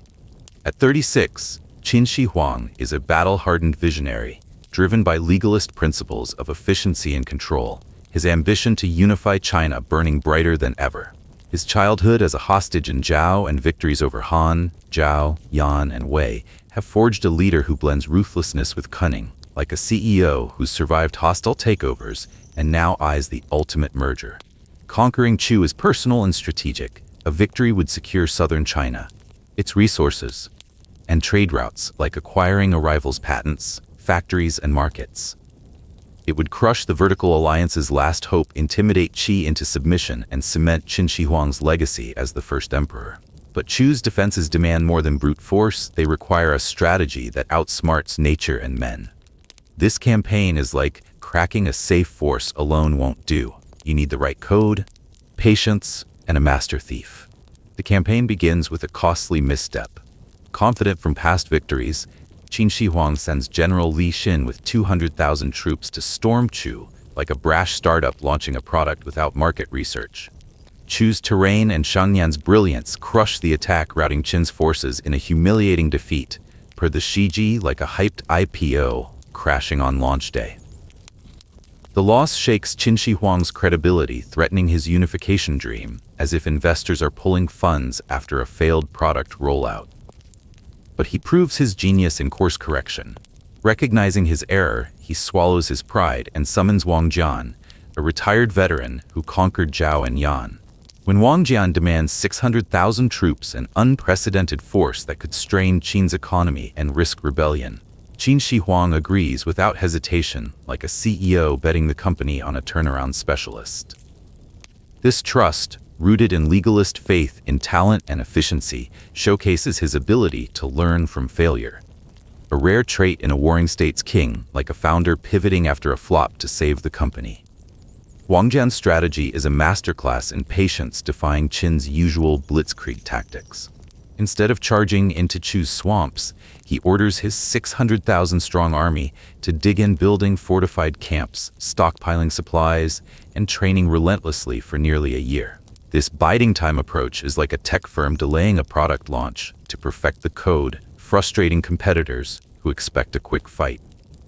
Chu's army, mobilized in vast numbers, grows restless, burning through food and morale as they wait for Qin to strike, like a rival overextending resources in a prolonged standoff. Wang Jian's camps, bristling with defenses, exhaust Chu's troops, who must patrol treacherous terrain like a company stretched thin guarding too many markets. The Shiji notes Chu's soldiers lose vigilance, their supplies dwindle, and internal divisions, fueled by King Yu's weak leadership, erode cohesion like a corporation crumbling under a distracted CEO. Sensing Chu's fatigue, Wang Jian unleashes a lightning assault. He divides his 600,000 troops into coordinated units, infantry, archers, chariots, striking Chu's key positions from multiple fronts like a synchronized cyber attack, overwhelming a network. Qin's forces cut Chu's supply lines, isolating Ying, turning its rivers and marshes into traps like a hacker locking a system's ports. Chu's army, led by Xianyang, falters under the onslaught, unable to maneuver in the waterlogged terrain. Major battles erupt around Ying, but Qin's disciplined formations and superior logistics overwhelm Chu's defenses. Xianyang falls or is captured like a rival's star player sidelined in a crucial game. Ying, its natural defenses negated by Qin's mobility, collapses. King Yu surrenders per the Shiji like a CEO capitulating after a hostile takeover. Chu falls in 223 BCE, its vast lands annexed into Qin's districts under Xianyang's iron grip, like a conglomerate absorbing a competitor's entire portfolio. The victory reshapes China's fate. Chu's fertile fields, mineral mines, and Yangtze trade routes fuel Qin's war machine, like a startup acquiring a rival's IP and revenue streams. The fall of Chu, the warring state's mightiest power, sends a chilling message to Qi: resistance is futile, like a small firm watching a giant crush its biggest competitor. The vertical alliance, already shattered, dies completely as fear spreads through Qi like a market panic after a corporate collapse. Qin Shi Huang's minimal losses, thanks to Wang Jian's patient strategy, preserve Qin's strength for the final push against Qi in 221 BCE, reflecting legalist efficiency like a CEO maximizing ROI with minimal burn. The district system takes hold in Chu, replacing feudal lords with loyal officials, like standardizing a company's operations across new territories. This triumph highlights Qin Shi Huang's brilliance. His trust in Wang Jian, granting 600,000 troops, despite the risks, shows a leader who empowers talent like a founder, backing a visionary CTO to save the company. The biding time strategy endorsed despite its contrast with Qin's aggressive style proves his flexibility, like pivoting a business model to outlast a rival. The initial failure with Li Xin, a rare stumble, becomes a lesson in humility, as Qin Shi Huang adapts like a startup iterating after a failed launch. The campaign's ruthlessness exhausting Chu's people and army draws Confucian criticism, branding him a tyrant, but it's like a CEO making tough cuts to secure market dominance. Chu's fall secures southern China, paving the way for Qi's conquest and the unified empire of 221 BCE. It's a legendary victory, like a tech titan outsmarting a giant to claim the industry. As Ying's streets fall silent under Qin's banners, the air hums with triumph and the weight of history. Qin Shi Huang's question echoes, can you forge an empire without learning from failure? From Chu's fall, only Qi remained. How did Qin Shi Huang's final strategies complete his unification of China? It's 221 BCE, and the Warring States period is a fading echo as Qin Shi Huang, the relentless architect of a unified China, turns his gaze to Qi, the last holdout of the Seven States. Having crushed Han, Zhao, Yan, Wei, and Chu, Qin's war machine is a juggernaut, its shadow looming over Qi's capital, Linzi, in modern Shandong. Qi, once a titan of trade and culture, now stands alone, its ports along the Bohai Gulf bustling, but its defenses crumbling under the weight of isolation. This is no ordinary conquest. It's like a tech giant cornering the final competitor in a market sweep, not with a hostile takeover, but with a checkmate. So deft, no shots are fired. Qin Shi Huang's campaign against Qi isn't about swords clashing, it's a masterclass in psychological warfare and diplomacy, proving that the sharpest weapon can be the fear of one never drawn. Qi's glory days are long gone. Its eastern lands thrive on commerce and fishing, with Linzi a vibrant hub of wealth and culture, like a coastal startup city buzzing with innovation, but low on defenses. Its seaside position and fortifications once gave it strategic clout, but by 221 BCE, Qi is a lone player in a game already lost. The Vertical Alliance, a coalition Qi once backed to counter Qin, lies in ruins after Chu's fall, like a failed merger leaving a company exposed. Under King Jian of Qi, the court is a mess of squabbling nobles and corrupt officials, a corporate boardroom paralyzed by indecision. Qi's policy of neutrality, a desperate bid to avoid Qin's wrath, has backfired. For years, King Jian avoided conflict, offering tributes and soft words like a startup hoping a big player won't notice them. This passivity has left Qi's army untrained, its walls neglected, and its morale as brittle as dry bamboo. The Shiji notes Qi hasn't fought since 261 BCE, its soldiers softened by decades of peace like a team coasting on past successes unprepared for a real challenge. Qin Shi Huang, now 38, sees Qi not as a threat, but as the final piece in his imperial puzzle. His legalist vision demands total unification. No state, neutral or not, can stand apart. This is like a CEO refusing to let a single market niche slip away. Qi's wealth, ports, and strategic eastern position will complete Qin's control of China, linking trade routes from the Bohai Gulf to the Yangtze, like acquiring a rival's key infrastructure to dominate an industry. But a bloody siege risks unrest in newly conquered lands and strains Qin's resources after years of war. Instead, Qin Shi Huang opts for a strategy as elegant as it is ruthless victory, without a fight, like outmaneuvering a competitor into signing over their assets without a lawsuit. He unleashes a dual-pronged assault of intimidation and subterfuge. General Wang Ben, fresh from drowning Wei and aiding Chu's conquest, leads a massive army, tens of thousands strong, to Qi's border, camping near Linzi. They don't attack. They parade their banners and drills a spectacle of power, like a corporate giant, flexing its market cap to scare off a rival. This show of force, backed by Qin's unbeatable reputation, terrifies Qi's court, who've seen Chu's mighty Ying reduced to rubble. The Shiji describes Qin's disciplined troops and robust logistics, a machine that could crush Linzi in days like a tech titan's servers, ready to overwhelm a startup's network. The psychological pressure is crushing. Qi's leaders know resistance means annihilation. Meanwhile, Qin Shi Huang's spies weave a web of discord within Linzi. Using bribes and threats, they target Qi's fractious nobles like corporate insiders leaking secrets for stock options. The Shiji mentions figures like Hao Sheng, Qi's chancellor accused of taking Qin's gold to push for peace, sowing distrust between King Jian and his court. It's a hostile takeover from within, like planting moles to destabilize a rival's board. Rumors and fear fracture Qi's unity with nobles, urging surrender to save their skins like executives bailing on a sinking company. Qin's diplomats amplify the dread warning, King Jian, that defiance means destruction, while submission might spare lives and status, a classic carrot-and-stick pitch like offering a buyout with a golden parachute. The campaign unfolds with surgical precision. Wang Ben's army advances, seizing strategic points in Shandong without resistance, like a firm snapping up a competitor's assets unopposed. Linzi is encircled, but no arrows fly. Qi's army, rusty from 40 years of peace, lacks the will to fight, like a team unprepared for a sudden market shift. The court, paralyzed by internal chaos and Qin's psychological barrage, collapses. King John, facing a hopeless siege and a fractured government, surrenders without a fight, per the Shiji, leading his family and nobles out of Linzi, like a CEO signing over the company to avoid bankruptcy. In mere months, Qin occupies Qi bloodlessly, annexing its lands into districts under Xianyang's control, like integrating a rival's branches into a corporate empire. This victory seals Qin Shi Huang's unification of China, ending the Warring States period after nearly 500 years of chaos. It's the final slide in a master strategist's pitch deck, closing the deal on an empire. Qi's ports and farmlands bolster Qin's economy, like acquiring a rival's supply chain to dominate the market.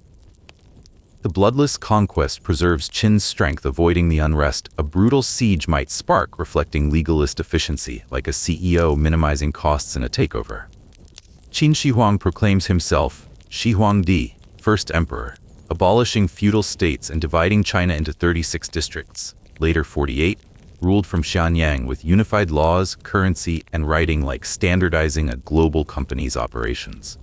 This system, rooted in legalism, fosters stability and trade, laying the foundation for China's imperial model for over 2 millennia. Yet, the victory carries a shadow. Qin Shi Huang's harsh treatment of Qi's king, exiled to a barren land where he starves, per the Shiji, sows seeds of resentment, like a merger that alienates key stakeholders. This brutality, echoed across conquered states, fuels discontent that topples Qin just 15 years later. Still, the conquest of Qi is a triumph of strategy over swords. By blending intimidation with espionage, Qin Shi Huang outmaneuvers Qi like a chess grandmaster, forcing a resignation without moving a pawn. It's a testament to his genius, proving that the sharpest battles are won in the mind. As Linzi's gates open to Qin's banners, the air hums with the end of an era and the dawn of an empire. His vision doesn't stop here. Post-unification, Qin Shi Huang pushes to expand and fortify borders like a CEO, securing new markets after a monopoly. But the question lingers: can an empire built on fear endure? With Qi's fall, Qin Shi Huang unified China. How did his post-unification reforms and border expansions shape the First Empire's legacy? In 215 BCE, with China unified under his iron grip, Qin Shi Huang stands at the edge of his empire, gazing north toward the endless steppes, where the Xianyang, fierce nomadic tribes, thunder across the grasslands. Having crushed the warring states Han, Zhao, Yan, Wei, Chu, and Qi, by 221 BCE, he now faces a foe unlike any other. Not a walled kingdom, but a mobile, relentless force of mounted warriors under their chieftain, Tuman. The Xianyang's lightning raids plagued the northern borders, striking districts like Shan, Yinzhong, and Dai, once part of Zhao and Yan, looting villages and disrupting trade routes. This isn't a corporate takeover like the conquest of Qi, it's like a tech giant fending off relentless cyber attacks from a decentralized hacker collective. The campaign of 215 BCE, led by General Meng Tian, isn't just about repelling raids, it's about forging a lasting defense through the Great Wall, a monument to Qin Shi Huang's ambition to shield his empire and cement his legacy. It's a bold move like building a global firewall to secure a digital empire, but it comes at a staggering human cost. The Xianyang are a unique threat. Living as nomads in the vast steppes of modern Inner Mongolia and Mongolia, they thrive on herding and hunting their cavalry armed with bows and unmatched in speed. They strike like a swarm of drones, hitting fast and vanishing before retaliation. Their raids target Qin's northern districts, stealing livestock and grain, sowing fear and undermining the empire's claim to stability, like hackers exploiting weak servers to disrupt a company's operations. Unlike the warring states, the Xianyang have no fixed cities or capitals to conquer, making traditional Qin tactics, sieges and decisive battles, useless. The open, frigid steppes, with scarce supplies, pose logistical nightmares for Qin's army, accustomed to the central plains. It's like trying to chase a virus across a network with no central server. Failure to curb the Xianyang risks emboldening unrest in newly annexed regions where resentful locals and former nobles still chafe under Qin's rule, like stakeholders ready to jump ship at the first sign of weakness. At 44, Qin Shi Huang is the undisputed master of a unified China. His legalist vision realized through centralized districts, standardized laws, and unified writing and currency. Yet his empire, stretching from the Yangtze to the northern grasslands, is fragile at its edges. The northern districts, inherited from Zhao and Yan, lack robust defenses, their flat terrain an open invitation for Xianyang raids. It's like a corporation with a shiny headquarters but unguarded regional offices. Qin Shi Huang knows temporary military victories won't suffice. A nomadic foe demands a permanent barrier. His solution is audacious, a campaign to drive back the Xianyang and build the Great Wall, linking and expanding old walls from Zhao, Yan, and Qin into a colossal defense. This is no mere war. It's like a CEO launching a multi-billion-dollar infrastructure project to secure a company's future, knowing the cost could spark a revolt. Meng Tian, a battle-hardened general who quelled rebellions in annexed lands, leads the campaign with 300,000 troops, a massive force reflecting Qin's resolve. Handing Meng Tian this army is like entrusting a top engineer with the company's entire R&D budget. His strategy blends aggression with foresight. In Shan, Yinzhong, and Dai, he launches precise strikes using Qin's disciplined infantry and superior logistics to overwhelm the Xianyang's hit-and-run cavalry. It's like a cybersecurity team shutting down breaches with overwhelming force. The Shiji records Meng Tian's victories, driving the Xianyang deep into the steppes, reclaiming borderlands and halting raids. But Qin Shi Huang's vision extends beyond battlefield wins. Recognizing the Xianyang's mobility makes permanent defeat impossible, he orders the construction of the Great Wall, a barrier to deter future incursions, like a firewall designed not to destroy hackers but to keep them out. The Great Wall's creation is a feat of ambition and engineering. Rather than building from scratch, Qin Shi Huang commands Meng Tian to connect and reinforce existing walls from Zhao, Yan, and Qin, stretching thousands of miles from Liaodong in the east to Gansu in the west. It's like upgrading a patchwork of old servers into a unified network. Millions of laborers, farmers, prisoners, soldiers are mobilized, toiling in the brutal northern climate, hauling earth and timber to build walls, watchtowers, and garrisons. This is a mega project, like constructing a transcontinental data pipeline under deadline. Meng Tian oversees a network of forts and checkpoints, creating a defense system to monitor and repel raiders, like installing intrusion detection across a corporate grid. The Shiji describes the grueling effort, with workers facing cold, hunger, and exhaustion, their bodies often buried where they fell their bones. A silent cost of empire, like employees burned out by a relentless corporate crunch. The campaign's success is undeniable. Meng Tian's victories secure the borders, pushing the Xiongnu back and restoring trade and stability, like a firm recovering markets after a cyber attack. The Great Wall, though not yet the stone behemoth of later dynasties, forms a formidable barrier, its towers and forts deterring raids and projecting Qin's might, like a corporate logo emblazoned across a global network. This dual approach, military force and enduring infrastructure, reflects Qin Shi Huang's legalist obsession with control and efficiency, like a CEO balancing immediate wins with long-term investments. The wall not only protects, but symbolizes Qin's unity, linking disparate regions into a single defense, like a brand unifying a fractured company. Yet the triumph is stained with blood. The Great Wall's construction claims countless lives, with laborers dying from overwork, disease, or accidents. Their remains littering the steps, per the Shiji, like data lost in a server crash, no one acknowledges. Folk tales speak of white bones along the wall, a grim testament to the human toll. This is empire building, as a death march, like a tech giant pushing workers to breaking for a flagship product. The forced labor, heavy taxes, and harsh punishments fuel resentment across the empire, especially in former states like Zhao and Qi, like customers turning on a brand after exploitative practices surface. Qin Shi Huang's ruthlessness, rooted in legalist priorities, prioritizes results over lives, like a CEO chasing stock gains at the expense of employee morale. The campaign and the Great Wall redefine China's history. The wall, expanded by later dynasties like Han and Ming, becomes an enduring symbol of resilience, like a timeless corporate logo outlasting its founder. It secures the north, enabling trade and cultural growth, like a stable platform fostering innovation. But its cost sows seeds of rebellion, contributing to Qin's collapse by 206 BCE, like a company imploding after overreaching. The Great Wall stands as Qin Shi Huang's legacy, both his foresight and his brutality, a monument to ambition built on sacrifice. As its shadow stretches across the steppes, it asks, can an empire endure when its foundations are laid with bones? With the Xiongnu repelled and the Great Wall rising, how did Qin Shi Huang's reforms and vision shape the First Empire's brief but transformative reign?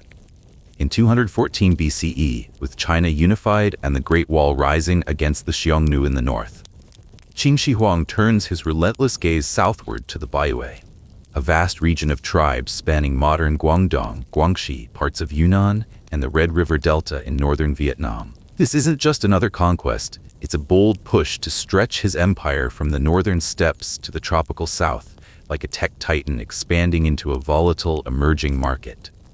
The Baiyue lands, teeming with lush rice fields, mineral mines, and maritime trade routes, promise wealth and strategic control, but their dense jungles, rugged mountains, and humid climate pose a logistical nightmare. This campaign is like a corporate giant tackling a new frontier, where success hinges on innovation as much as brute force. Led by General Zhao Tuo and fueled by the audacious Link Canal, Qin Shi Huang's campaign against the Baiyue showcases his genius in blending military might with engineering brilliance, though at a harrowing human cost. The Baiyue, or 100 Yue tribes, Oyue, Luoyu, Nanyu, live scattered across a region of rivers, forests, and peaks from the Pearl River to the Red River Delta. Unlike the centralized warring states, these tribes lack a unified government, organized instead in loose confederations with distinct languages and customs. They're like a network of startups, each fiercely independent and hard to pin down. Their economy thrives on rice farming, hunting, and trade, via rivers like the Sea and Pearl, like coastal hubs buzzing with commerce but no central HQ. The terrain, thick jungles, swamps, and mountains, makes large-scale military campaigns a slog, while the tropical climate breeds diseases like malaria, deadly to Qin's Central Plains soldiers. It's like sending a corporate team into a jungle with no Wi-Fi and venomous bugs. The Baiyue's guerrilla tactics, using the terrain to ambush invaders further complicate conquest like hackers exploiting a system's weak points. For Qin Shi Huang, controlling this region means securing trade routes to Southeast Asia and resources like rice, copper, and timber, like acquiring a rival's supply chain to dominate a global market. At 45, Qin Shi Huang is the architect of a centralized empire, his legalist vision enforced through districts, unified laws, and standardized measures. Yet his realm, stretched thin by wars and the Great Wall's construction, groans under heavy taxes and forced labor. The empire's like a tech conglomerate. After a rapid expansion, its resources strained, but its CEO insatiable. The Baiyue campaign is both a military necessity and a statement of dominance, proving Qin's reach extends beyond the Central Plains to the farthest corners of East Asia. It's like a company staking a claim in a high-risk, high-reward market. Failure risks rebellion in newly annexed regions, while success will cement Qin Shi Huang's legacy as the first emperor uniting North and South under one rule. The challenge is like scaling a startup globally while dodging internal sabotage. The Baiyue's fragmented nature and hostile terrain demand a new approach. Unlike the warring states with their walled cities, the tribes have no fixed targets for Qin's siege tactics. It's like trying to acquire a company with no headquarters. Supplying an army across thousands of miles through jungles and rivers is a logistical quagmire like shipping goods through a war zone with no roads. Malaria and exhaustion threaten to decimate Qin's troops, while years of war and mega-projects have strained the empire's manpower and coffers. The campaign's like a corporate expansion, pushing a firm to its breaking point. Qin Shi Huang's solution is twofold: a military push led by Zhao Tuo, and a groundbreaking infrastructure project, the Link Canal, to solve the supply problem, like building a logistics superhighway to fuel a market takeover. Zhao Tuo, a seasoned general, commands a massive army, likely tens of thousands strong, to subdue the Baiyue tribes. Handing him this force is like entrusting a star executive with a high-stakes acquisition. Facing guerrilla fighters who melt into jungles and mountains, Zhao Tuo avoids large-scale assaults, opting for flexible tactics, small-scale raids, encirclements, and sweeps to secure key areas. It's like a surgical strike on a decentralized network targeting nodes one by one. He builds temporary forts to maintain Qin's presence, pressuring tribes to surrender or retreat, like setting up regional offices to dominate a market. The Shiji notes his success in weakening the Ouyue, Luoyue, and Nanyu, gradually bringing regions like Guilin, Nanhai, and Xianyang under Qin's control, like annexing a rival's branches into a corporate empire. The campaign's linchpin is the Lingkou Canal, a marvel of engineering ordered by Qin Shi Huang to connect the Xiang River, Yangtze system, to the Li River, Pearl River system. This is like building a transcontinental pipeline to streamline supply chains. Stretching hundreds of miles through hills, jungles, and swamps, the canal, built by tens of thousands of laborers under brutal conditions, enables Qin to ship grain, weapons, and supplies directly from the Central Plains to the southern front, bypassing treacherous land routes. It's a logistics game-changer, like Amazon's delivery network, revolutionizing e-commerce. Supervised by Qin's engineers, the canal's complex design navigates rugged terrain, a technical feat, like coding a platform for hostile environments. Beyond the campaign, it opens trade routes linking the bayou's rice, minerals, and timber to the empire's core, like a trade corridor, boosting a company's global reach. The campaign succeeds, annexing the Baiyue lands into Qin's district system, Guilin, Nanhai, Xianyang, under Xianyang's centralized rule. It's like integrating a new market into a corporate portfolio, complete with local offices. The region's resources fuel Qin's economy, while its ports and trade routes connect China to Southeast Asia, like securing a gateway to global markets. The Lingkou Canal, a lasting legacy, fosters commerce and cultural exchange, like a digital platform linking distant users. The Shiji credits Qin Shi Huang's vision, blending Zhao Tuo's military precision with the canal's logistical genius, a masterclass in turning obstacles into opportunities, like a CEO leveraging tech to conquer a tough market. Yet, the victory is bittersweet. The canal's construction, like the Great Wall, costs countless lives. Laborers perish from exhaustion, disease, and harsh conditions. Their sacrifice is buried in the jungle, like data lost in a server overload. The campaign's demands, piled atop years of wars and projects deepen public resentment, like employees rebelling against a ruthless corporate crunch. Qin Shi Huang's legalist drive for efficiency and control, evident in the canal and district system, ignores the human toll, like a firm prioritizing profits over worker welfare. The Baiyue conquest solidifies Qin's dominance, stretching the empire from steppes to tropics, like a conglomerate claiming every market niche. But the seeds of unrest, sown by forced labor and heavy taxes, foreshadow Qin's collapse by 206 BCE, like a company imploding after overexpansion. The Baiyue campaign and Linggu Canal redefined China's southern frontier. The canal, enduring beyond Qin, shapes trade and cultural integration like a tech platform outlasting its creator. The conquest brings wealth and strategic depth, cementing Qin Shi Huang's legacy as a unifier and engineer like a visionary CEO whose innovations reshape an industry. Yet the human cost lives lost to ambition echoes the empire's fragility. As the canal's waters flow, they carry both triumph and tragedy, asking can a legacy endure when built on sacrifice? With the Baiyue subdued, how did Qin Shi Huang's empire balance its vast ambitions with the growing unrest that led to its fall? By 221 BCE, Qin Shi Huang stands as the unchallenged master of a unified China. Having crushed the warring states and subdued threats from the Xianyang in the north to the Baiyue in the south.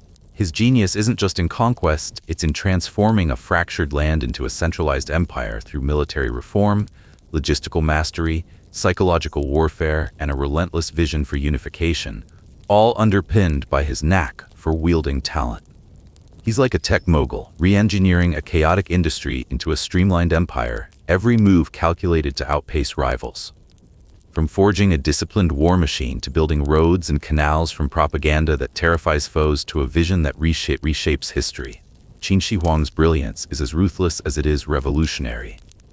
Yet, this same genius, driven by legalist ideals, sows the seeds of rebellion, like a CEO whose ambition sparks a corporate revolt. Before Qin Shi Huang's reign, Qin's army was strong, but lacked the precision to dominate the warring states or counter nomadic threats like the Xianyang. He transforms it into a juggernaut like a startup scaling into a corporate titan. His military reforms, rooted in legalist discipline, impose rigorous training and harsh punishments, ensuring soldiers move as one like a coded algorithm executing flawlessly. The Shiji notes that rewards for valor and penalties for failure, death for desertion, riches for victory, forge a force that fights relentlessly, whether flooding Wei's defenses in 225 BCE or enduring the Baiyue's jungles in 214 BCE. A clear hierarchy, with generals like Wang Jian, Meng Tian, and Zhao Tuo appointed directly by Xianyang, ensures loyalty and coordination like a corporate chain of command with no rogue managers. Units, infantry, archers, cavalry, chariots, operate with surgical precision, supported by relay stations and roads for swift communication like a network with instant data transfer. Advanced weaponry, like rapid-fire crossbows and iron armor, gives Qin an edge like a tech firm deploying cutting-edge tools. This war machine doesn't just conquer, it enables audacious campaigns from the Great Wall's construction to the Baiyue's subjugation, like a company dominating markets through innovation and scale. Logistics are Qin Shi Huang's unsung triumph. He builds a vast network of standardized roads, wide enough for chariots and troops stretching from Xianyang to Qi's eastern shores, and the Baiyue's southern jungles, like a global logistics platform linking every branch office. Relay stations, stocked with supplies and messengers, ensure rapid troop movements and orders like a real-time supply chain dashboard. The Link Canal, connecting the Xiang and Li rivers in 214 BCE, is a masterstroke ferrying grain and weapons to the Baiyue front through treacherous terrain like a shipping network bypassing hostile roads. The Zhenguo Canal in Guangzhou boosts agriculture, feeding armies during campaigns like those against Chu or the Xianyang, like a data center powering a global operation. Granaries and supply depots tightly managed under legalist oversight keep troops fed across vast distances like warehouses, ensuring no product shortages. Military engineers build temporary bridges and fortifications as seen in Wei's flooding, like coders deploying quick fixes in a crisis. These systems, per the Shiji, sustain Qin's campaigns, but their construction, roads, canals, depots, relies on forced labor, like a corporate crunch bleeding workers dry. Qin Shi Huang's psychological tactics are as sharp as his crossbows. He wields propaganda like a weapon, erecting stone steels across the empire post-21 BCE, proclaiming Qin's divine mandate and unstoppable might, like a marketing campaign branding a company invincible. His lavish tours, flanked by banners and elite troops, all locals and officials, like a CEO's global roadshow hyping a brand. Against enemies, he sows fear and division. In Qi's conquest, 21 BCE, spies spread tales of Qin's brutality, while bribes fracture its court, leading to surrender without a fight, like a hostile takeover with no negotiation. In Chu's fall, 223 BCE, Wang Jian's feigned delays paired with disinformation lull Chu's army into complacency, like a cyber attack exploiting a system's blind spot. Domestically, Qin Shi Huang's legalist reforms standardize script, weights, and laws, unify the empire's identity like a corporate rebrand, erasing regional differences. The 213 BCE book burnings crush Confucian dissent like a firm silencing critics to control the narrative. These tactics amplify his power but fuel resentment like a brand alienating customers with heavy-handed PR. His vision for a unified China drives every move. The warring states' chaos, 7 kingdoms locked in endless war, convinces him only centralized rule can bring stability, like a fractured industry needing a single platform. Guided by legalist thinkers like Han Feizi and Li Si, he replaces feudal fiefs with districts, ensuring no lord challenges his throne, like a CEO centralizing a sprawling conglomerate. His campaigns Han 230 BCE, Zhao and Yan 228 to 22 BCE, Wei 225 BCE, Chu 223 BCE, Qi 221 BCE use strategies like ally far, attack near, and creative tactics like Wei's flooding like a firm outmaneuvering competitors with precision. Internally, he crushes threats like Lao Ai's rebellion 238 BCE and exiles Liu Buwei like firing rogue executives. The book burnings and scholar purges 213 to 212 BCE eliminate ideological rivals like a company purging dissenters to enforce a single vision.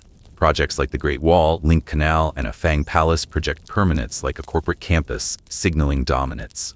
Yet, the human cost millions laboring to death. Plants seeds of revolt like overworked employees sparking a union. Qin Shi Huang's genius shines brightest in his use of talent. He entrusts Wang Jian with 600,000 troops to crush Chu, accepting the general's bold request without hesitation, like a CEO backing a star manager's risky pitch. Wang Jian's victory proves his trust well placed, like a project hitting every KPI. Meng Tian, a young talent, is given command against the Xianyang and oversight of the Great Wall, like promoting a rising star to lead a flagship initiative. Zhao Tuo's flexible tactics in the Baiwei showed Qin Shi Huang's willingness to grant autonomy, like empowering a regional VP to adapt to local markets. He listens to his general's counsel, balancing trust with strict accountability, like a leader fostering innovation while enforcing KPIs. This ability to spot, nurture, and empower talent veterans like Wang Jian, youths like Meng Tian, builds a team that executes his vision like a tech giant's dream team, delivering a global rollout. The legacy of Qin Shi Huang's genius is monumental but flawed. His military reforms create a model for future dynasties like Han, like a startup's playbook adopted by industry giants. His logistics roads, canals, granaries endure, shaping China's economy and defense like infrastructure outlasting a company's collapse. His psychological tactics, from stills to book burnings, set a precedent for state propaganda like a brand's messaging strategy echoing through time. His vision for unity births China's imperial tradition, like a visionary's platform, redefining an industry. Yet the cost forced labor, heavy taxes, suppressed dissent ignites uprisings that topple Qin by 206 BCE, like a firm crumbling under its own ambition. As his empire's shadow looms, one question lingers. Do his triumphs justify the blood and bones they cost? With China unified, what enduring decisions made Qin Shi Huang an immortal emperor, and what cracks in his empire foretold its fall? In 221 BCE, Qin Shi Huang, having crushed the 6 warring states, Han, Zhao, Wei, Chu, Qi, Yan, stands as China's first emperor. His gaze fixed not just on conquest, but on forging a unified empire that endures. His genius lies not in battles alone, but in revolutionary reforms that reshape politics, culture, economy, and infrastructure. like a visionary CEO re-engineering a fragmented industry into a global powerhouse. By proclaiming himself emperor, abolishing feudalism for a centralized prefecture system, enforcing legalist laws, standardizing script, measurements, and currency, and building monumental projects like the Great Wall and his terracotta-guarded mausoleum, he crafts a cohesive China. His reforms are like coding a new operating system for a nation, syncing every region to a single platform. Yet these triumphs, built on forced labor and ruthless control, spark resentment that haunts his legacy, like a tech empire's growth igniting a user backlash. At 38, Qin Shi Huang discards the title king, worn by warring states rulers, for emperor, meaning first emperor, a title that screams absolute power and divine mandate. It's like a founder claiming CEO for life, branding himself untouchable. Huang evokes the mythical three sovereigns.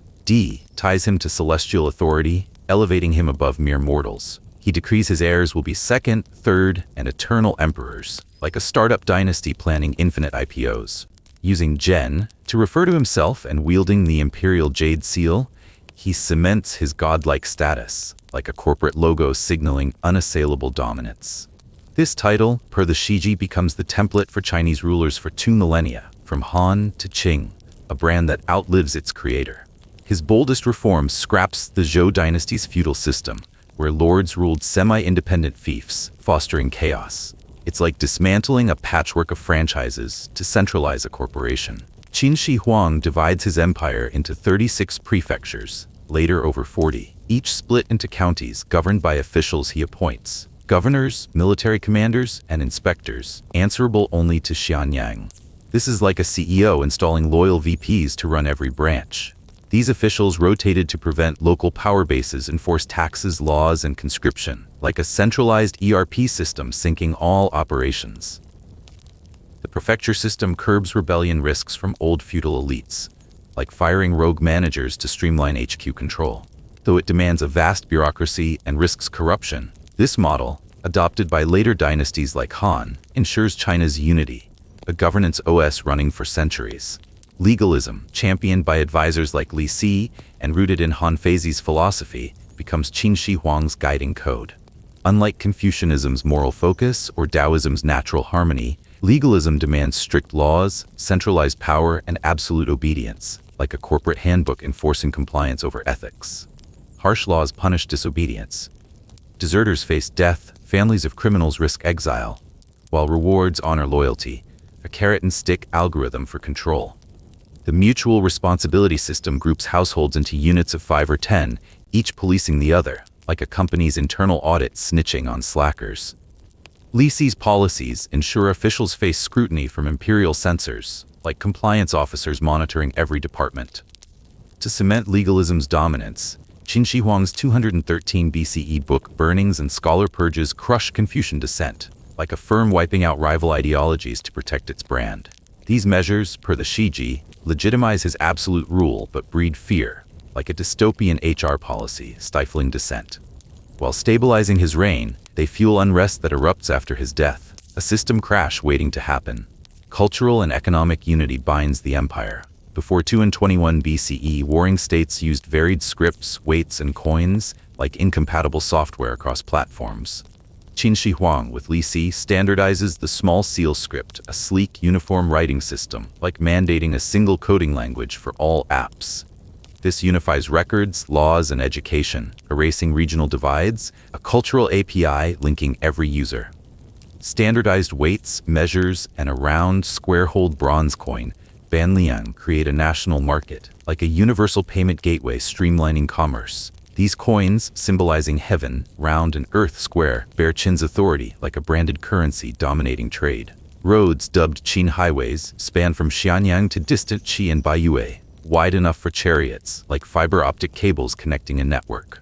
The Link Canal, linking the Xiang and Li rivers, ferries supplies to the south, a logistics pipeline rivaling Amazon's. Built in years with millions of laborers, these arteries boost trade and troop mobility, like infrastructure scaling a startup globally. Their legacy endures, with the canal used into the Han and Sui eras, a backbone outlasting its architect. The Great Wall, forged by General Meng Tian, unites scattered warring states' fortifications into a massive barrier against the Xianyang, a national firewall against hackers. Stretching thousands of miles with watchtowers and garrisons, it's built in a few years by millions, farmers, prisoners, soldiers, using stone, rammed earth, and wood, like a crash project meeting impossible deadlines. Its scale deters invasions and symbolizes unity, a corporate campus showcasing strength. Later dynasties, like Ming, expand it, and today it's a UNESCO icon, a brand enduring millennia. Qin Shi Huang's mausoleum near Xi'an, begun in 246 BCE, is a subterranean palace mimicking the cosmos with mercury rivers and booby traps, like a CEO's vault securing his legacy. Its terracotta army, over 8,000 life-sized warriors, each uniquely carved, guards him in the afterlife, a personal security team coated in clay. Crafted with advanced techniques painted for realism, this army reflects Qin's military might and belief in immortality, a VR simulation of eternal power. Unearthed in 1974, it's a UNESCO marvel, revealing Qin's artistry and ambition, a portfolio surviving its creator. How does one man reshape a nation's destiny? Qin Shi Huang's vision, a unified, centralized China, drives his every move, like a founder obsessed with a singular product. His absolute power, backed by legalism and the prefecture system, lets him mobilize millions, a CEO with unlimited budget and headcount. His organizational genius, aided by talents like Li Si and Meng Tian, turns dreams into reality, like a dream team executing a moonshot. The Great Wall and Mausoleum, built at breakneck speed, reflect his relentless will, a sprint to redefine an industry. Yet his ruthlessness, millions dead from labor, dissent crushed, mirrors his triumphs, like a firm's growth built on burnout. These projects protect and glorify his empire, setting a template for China's imperial future, like a platform shaping an ecosystem. But the human toll, exhausted workers, grieving families, ignites rebellions that topple Qin by 206 BCE, a corporate collapse after a hostile takeover. His legacy, from the wall to the terracotta army, endures as UNESCO treasures, icons of a visionary who coded a nation, but paid in blood. Despite these monumental achievements, what brutal decisions and obsessions cast a shadow over Qin Shi Huang's reign? Qin Shi Huang, the first emperor to unify China in 221 BCE, forged an empire of unmatched strength, but his reign is shadowed by a brutal underbelly and a psyche haunted by mortality and betrayal. His rule is like a tech titan's empire, dazzling yet built on a culture of fear and relentless control. His infamous burning of books and burying of scholars in 213 and 212 BCE, where he torched texts and buried 460 Confucian scholars alive, aimed to crush dissent and cement legalism, like a corporate purge wiping out rival mission statements. His obsession with immortality drove him to dispatch Xu Fu on doomed quests for elixirs, while his paranoia of betrayal kept him guarded by secret escorts and erratic travel routes, like a CEO obsessed with cybersecurity breaches. The Great Wall and his terracotta-guarded mausoleum, marvels of ambition, cost millions of lives in forced labor, like moonshot projects fueled by employee burnout. His legalist laws, with punishments like clan extermination, spread terror, a draconian HR policy enforcing compliance. These brutalities, while enabling his grand vision, sowed resentment that toppled the Qin dynasty by 206 BCE. Was his cruelty the price of greatness, or could a ruler achieve such heights with mercy? In 213 BCE, Qin Shi Huang, advised by his legalist mastermind Li Si, orders the burning of books to erase rival ideologies. Confucian texts, with their pesky focus on morality and tradition, and histories of the vanquished warring states Han, Zhao, Wei, Chu, Qi, Yan, go up in flames like a company torching competitors' playbooks to enforce its own. Only practical texts on farming, medicine, divination, and Qin's administrative records survive, locked under imperial control, a curated database for a unified OS. The next year, 212 BCE, he buries 460 Confucian scholars alive in Xianyang, per the Shiji, accusing them of spreading dissent and undermining his legalist order. It's like firing whistleblowers to silence criticism. Though some modern historians debate whether they were executed or exiled to labor camps, the act sends a chilling message: defy the emperor, and oblivion awaits. This burning and burying, condemned by later Han Confucians, aims to snuff out feudal loyalties and regional identities, like deleting regional servers to centralize a cloud empire.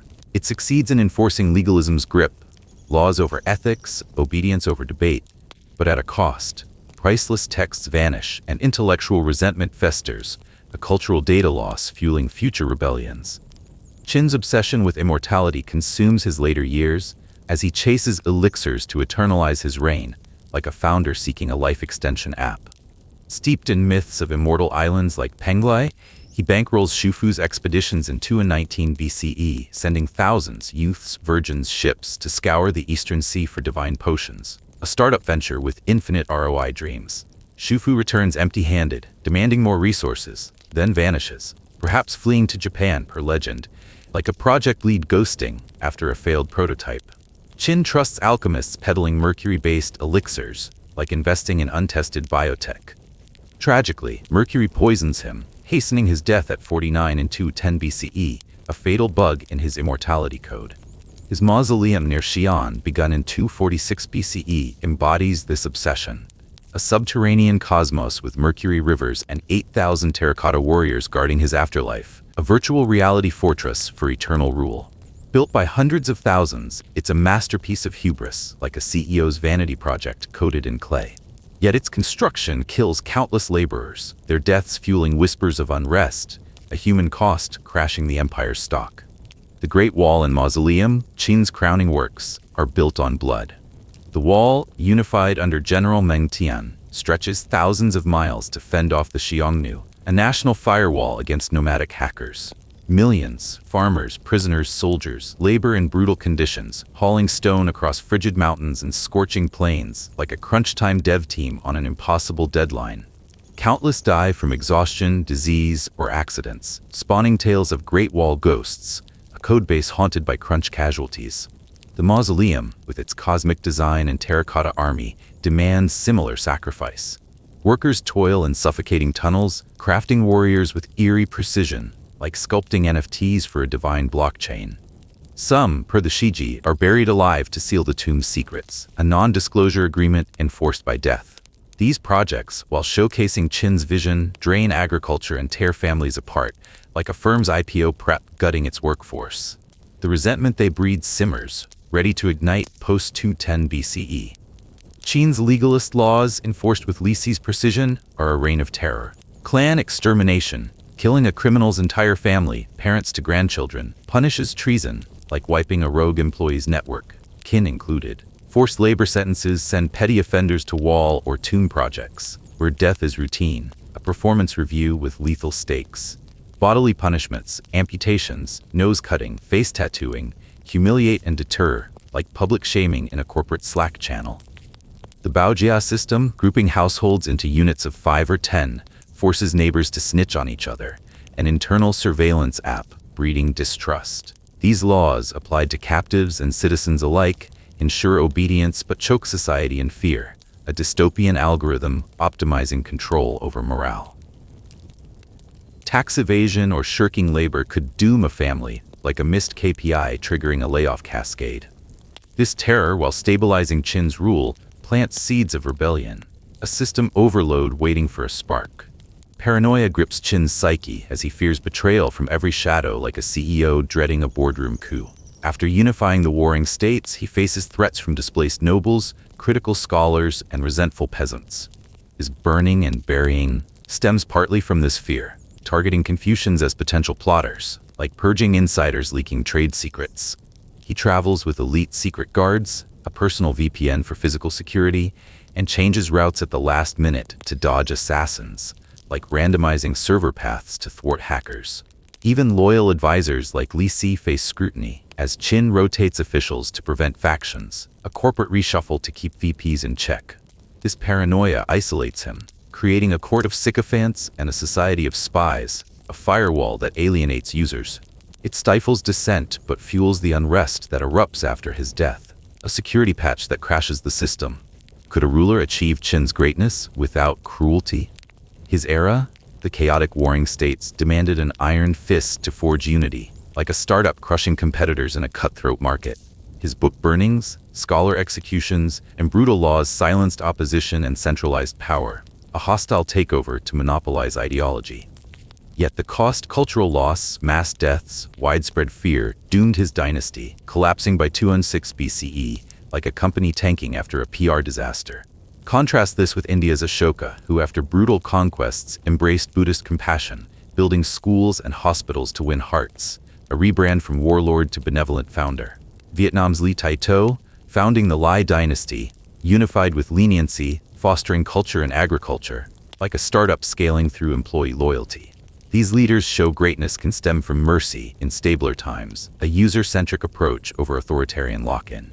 Qin's context, warring factions, fractured loyalties, made cruelty a tool, but its excess, unlike Han's balanced Confucian legalist model, proved unsustainable, a product launch without a long-term roadmap.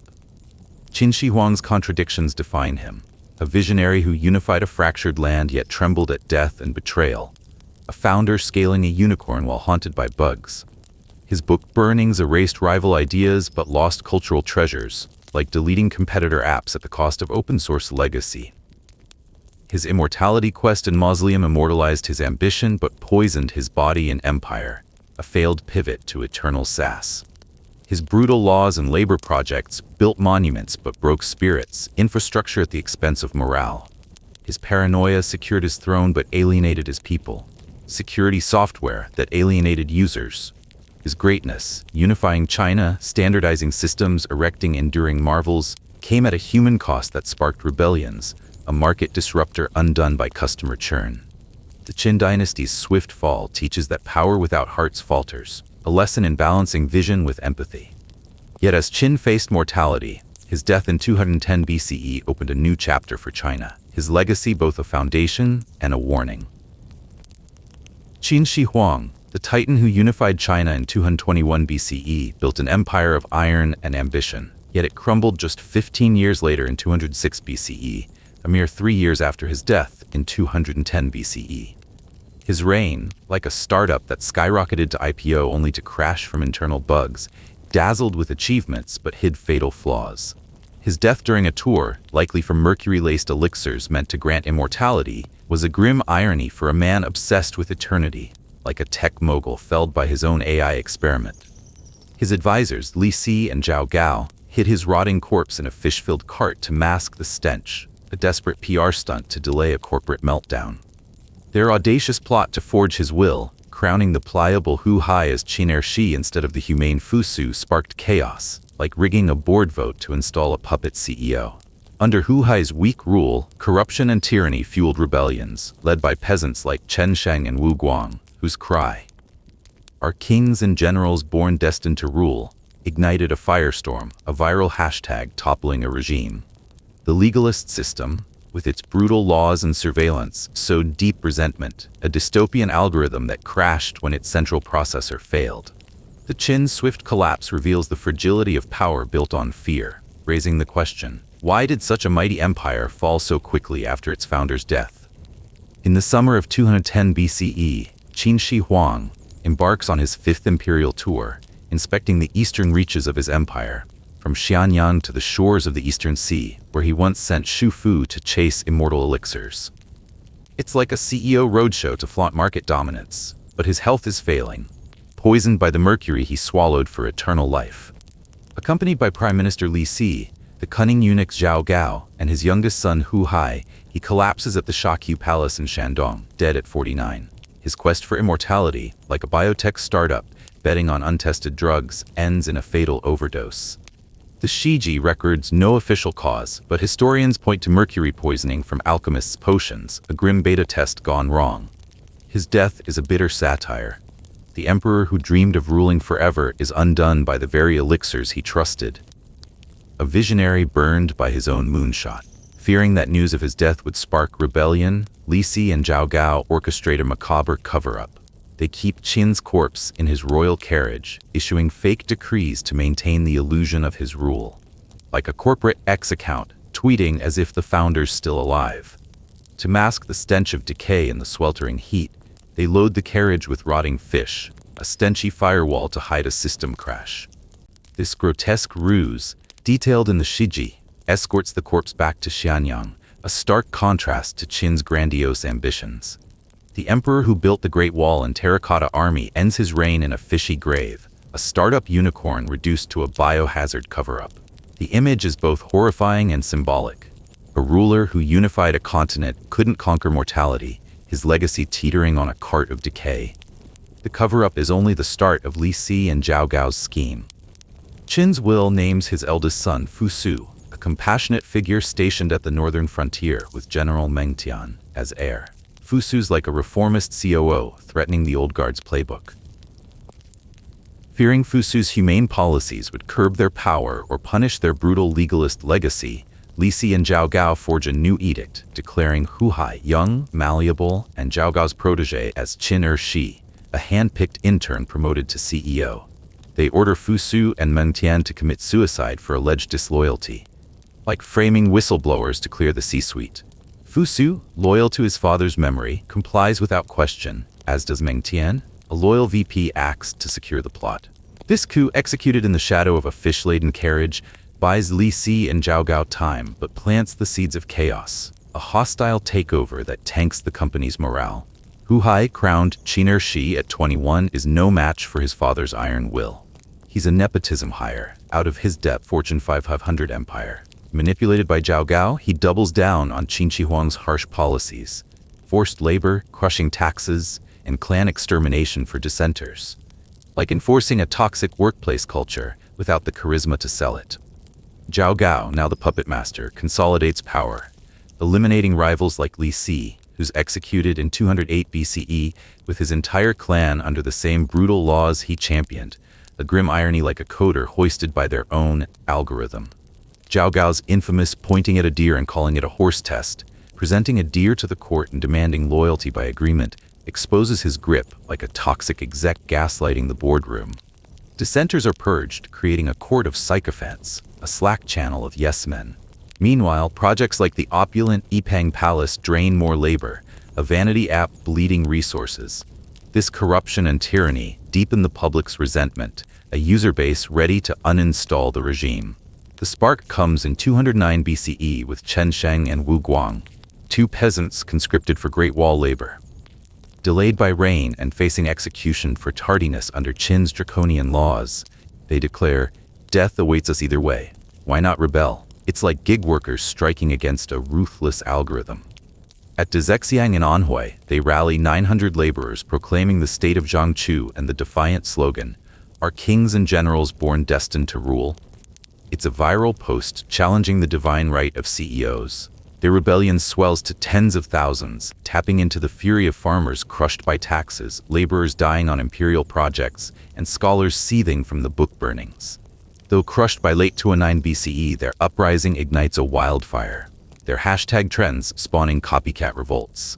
Leaders like Liu Bang, a peasant-turned-rebel, and Xianyang, a Chu aristocrat, harness this rage like rival startups capitalizing on a market gap. By 26 BCE, their armies overrun Xianyang, a user revolt crashing the servers. The Qin court, rotten from within, collapses. Zhao Gao forces Qin Shi's suicide in 207 BCE, installing Xianyang, a Qin relative, as a figurehead. It's a last-ditch rebrand to save a failing firm. Xianyang assassinates Zhao Gao, but it's too late. The malware's already spread. Xianyang surrenders to Liu Bang in 206 BCE after a 46-day reign, ending the Qin dynasty. The empire folds like a startup acquired in a fire sale. Liu Bang and Xianyang's ensuing power struggle births the Han dynasty in 22 BCE, a new platform built on the old one's code. The Qin's collapse stems from more than court intrigues. Legalism, the philosophy Qin Shi Huang wielded to unify China, is the root of its fragility. It's a governance algorithm optimized for control, not resilience. Its pillars, strict laws, manipulative statecraft, and absolute authority, enforced order through fear. Clan extermination, bodily mutilation, and forced labor crushed dissent like a zero-tolerance security protocol. The Baojia system turned neighbors into spies, a surveillance app stifling community. The book burnings and scholar executions silenced rival ideas, a content purge to enforce a single OS. These policies unified the empire but alienated its people. Farmers, scholars, even local officials. Users locked in a walled garden with no exit. While Qin Shi Huang's charisma and might held it together, like a founder's cult of personality, Huhai's weakness exposed its flaws. The system crashed without its mainframe. The rebellions, from Chen spark to Liu Bang's triumph, were symptoms of this deeper malaise. Legalism's reliance on fear, not loyalty, left no buffer when the center faltered. It's like a platform with no user retention strategy. The Han Dynasty, learning from this, blended legalism with Confucianism's emphasis on benevolence, reducing taxes and labor to win hearts, a user-centric pivot that scaled for centuries. The Qin's fall proves that power without consent is brittle, a lesson in overcoding for control.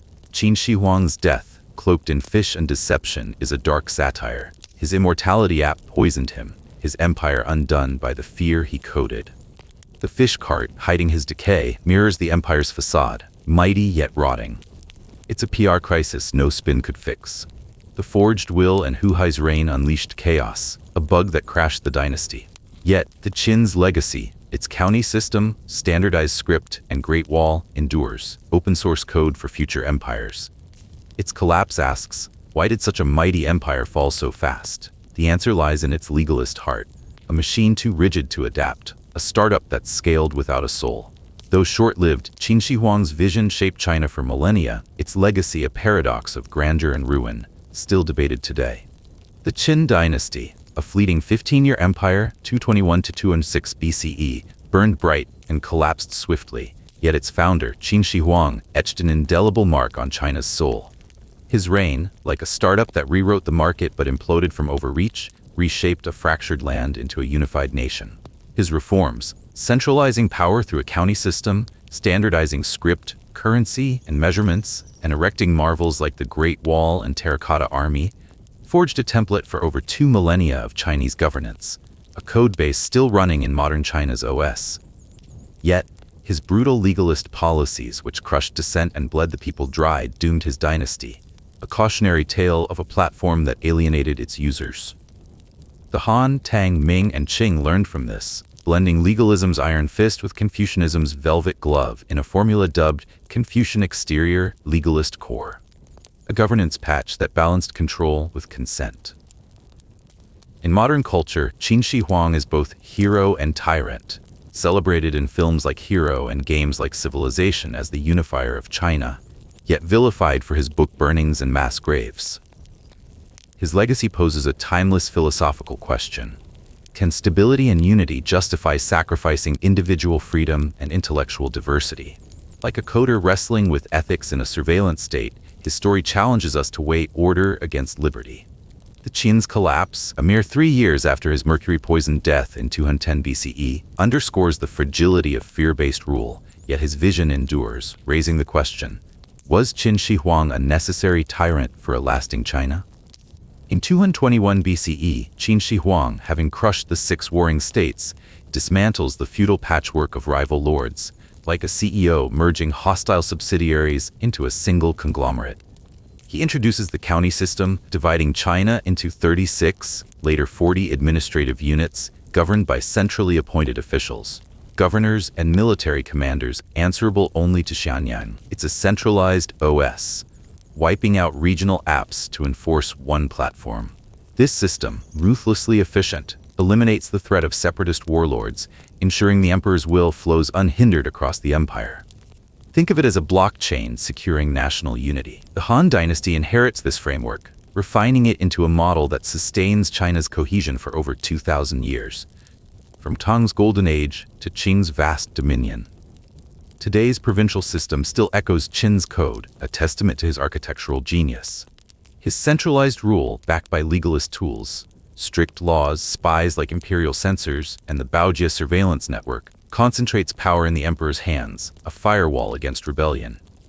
Yet, this same rigidity, like an overlocked processor burning out, sows the seeds of discontent that topple his dynasty. Beyond politics, Qin Shi Huang unifies China's cultural and economic fabric. He standardizes the written script, mandating the elegant small seal script crafted by Li Si, a universal API replacing the chaotic dialects of the warring states. This reform bridges linguistic divides, enabling trade, scholarship, and governance across regions, like a single language for a global app ecosystem. The small seal script, precursor to modern Chinese characters, cements a shared Han identity, its influence lingering in today's simplified characters and even scripts in Japan, Korea, and historical Vietnam. It's the Unicode of ancient China, still shaping cultural cohesion. He also standardizes currency, replacing varied coins with round coins bearing square holes, a standardized crypto for a nascent empire. This half-tail coin streamlines trade and taxation, a PayPal for the ancient world, fueling economic unity. His standardized measurements, length, weight, volume, ensure fairness in commerce and precision in projects like the Great Wall, a metric system for a sprawling startup. These reforms, inherited by later dynasties, knit China into a cohesive economic and cultural whole, a legacy as enduring as silicon and tech. Qin's architectural marvels, the Great Wall and Terracotta Army, stand as testaments to his ambition. The Great Wall, born from linking warring states' fortifications under General Meng Tian, stretches thousands of miles, a physical firewall against northern nomads like the Xianyang. Built with earth, stone, and the lives of millions, farmers, prisoners, soldiers dying in harsh conditions, it symbolizes Qin's might and unity. It's a mega-project rivaling modern dams, built on sweat and sacrifice. Later dynasties, especially the Ming, fortify it with stone, but Qin's vision lays the foundation. Today, a UNESCO World Heritage Site, it draws millions, a tourist magnet echoing his strategic foresight. The Terracotta Army, unearthed in 1974 near Xianyang, reveals the scale of his obsession with immortality. Over 8,000 life-sized clay warriors, each uniquely crafted, guard his subterranean palace, a digital avatar army for the afterlife. Begun in 246 BCE, when he became king of Qin, this necropolis, with mercury rivers and cosmic designs, reflects his quest to rule beyond death, a VR simulation of eternal power. Its discovery stuns the world, showcasing Qin's technical prowess and artistic mastery, a 3D printed legacy in clay. Both monuments, UNESCO treasures, draw global crowds, embodying China's enduring grandeur. Yet these triumphs come at a cost. Qin's legalist policies, clan exterminations, mutilations, forced labor, and the 212 BCE book burnings and scholar executions breed resentment. His empire runs on fear, a dystopian algorithm crushing dissent. Millions perish building his projects, a human toll like a tech crunch gone fatal. The Baojia system turns neighbors into informants, a social credit app stifling trust, the burning of Confucian texts and burial of 460 scholars, a cultural DDoS attack, alienates intellectuals who later fuel rebellions. When Qin dies in 210 BCE, poisoned by mercury elixirs, his biohacking dream crashes, his empire unravels. Li Si and Zhao Gao's plot to enthrone Hu Hai as Qin Shi, forging the will and killing heir Fu Su, a boardroom coup gone rogue, exposes legalism's brittleness. Hu Hai's weak rule, manipulated by Zhao Gao's dear-as horse power plays, a gaslighting campaign, and continued brutality spark rebellions. Chen Sheng and Wu Guang's 209 BCE uprising, with its cry, "Our kings and generals born destined to rule," a viral manifesto, ignites a firestorm that Liu Bang and Shan Yu fan into the Qin's collapse by 206 BCE. The empire crashes like a server without a backup. The Han dynasty, rising from the ashes, learns from this failure. They debug Qin's code, blending legalism's structure with Confucianism's empathy. Under Emperor Wu, 141–87 BCE, the Han adopt a Confucian exterior, legalist core approach, a UX overhaul for governance. Confucianism's values, benevolence, loyalty, ritual, win public support, a user-friendly interface, while legalism's county system and laws maintain control. The back-end muscle. Taxes and labor are eased. Education via imperial exams opens paths for talent, a meritocratic API. This formula sustains the Han for over 400 years, the Tang for nearly 300, and the Qing for almost 270, unlike Qin's 15-year flash. It's a scalable model, balancing power with consent. Later dynasties, like the Ming with its secret police and the Qing with its multi-ethnic rule, refine this hybrid, proving Qin's centralized vision viable when tempered with humanity. In modern culture, Qin Shi Huang is a paradox. Zhang Yimou's 2002 film Hero casts him as a complex figure, a Steve Jobs of empire building, whose unification justifies his ruthlessness. Jet Li's assassin, swayed by Qin's vision of peace, spares him, a plot twist sparking debates on authoritarianism. Critics argue it glorifies tyranny, a propaganda app for control, while supporters see it as a meditation on sacrifice for unity. In civilization games, Qin is a strategic master, building wonders and armies, a player avatar for empire crafting, yet his autocratic traits mirror his historical cruelty. Novels paint him as hero or villain, a choose-your-own-adventure icon, reflecting authors' views on power. These portrayals keep Qin alive, a meme enduring across millennia, fueling discussions on governance and ethics. Historians like Sima Qian in the Shiji or Jonathan Clements in the First Emperor of China see Qin as neither pure hero nor villain. He's a product of the warring state's chaos, a disruptor who ended centuries of war. His reforms, counties, script, currency, forge a unified China, a nation-state beta that scaled.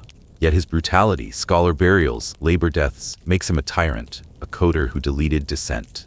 His complexity fascinates, a visionary who unified a civilization but sowed its downfall. He's the architect of China's spine and its first crash test. Qin's legacy raises a profound question. Can stability and unity justify sacrificing freedom and diversity? His unification ended chaos, creating a cultural and economic bedrock, a national OS still running.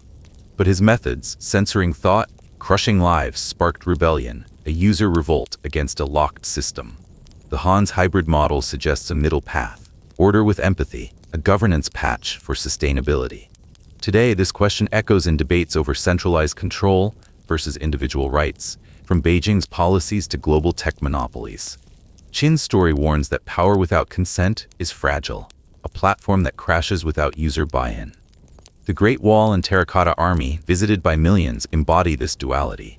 They're China's brand, but built on bones.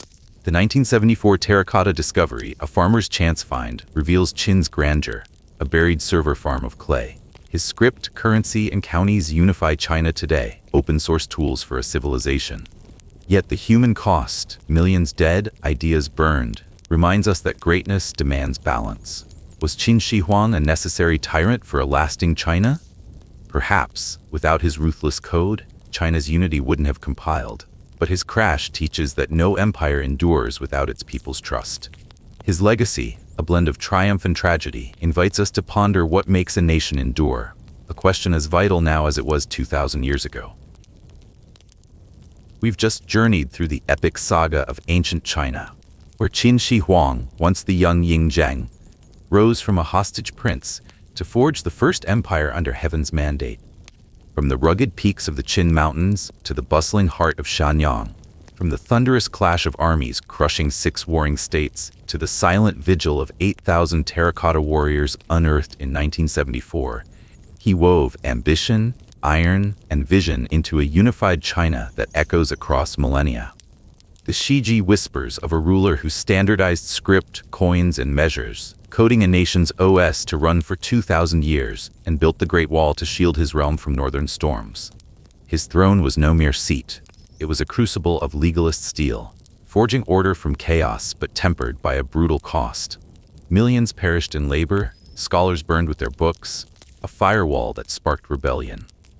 From the jade seal's weight to the ink of small seal script, his reforms knit a fractured land into one, inspiring dynasties from Han to Qing and shaping China's soul today. Picture the flicker of lanterns on the Great Wall's stones, the scent of earth from a terracotta pit, and the distant rumble of chariot wheels. Your heart stirs with the enigma of his name. Hit that like button, subscribe, and ring the bell to keep these ancient tales alive. Your support fuels our time machine, unearthing more stories that awe and provoke. Tell us in the comments, what makes Qin Shi Huang your greatest emperor? His relentless vision that unified a civilization, his monumental works that defy time, or his ruthless ambition that raises the question, was his tyranny the price of a lasting China? Are you still awake, lost in the shadow of his legacy? Let your thoughts drift, share them below, and help us keep history's fire burning. Your clicks and comments are our spark. Join us, and let's journey through the ages together again soon.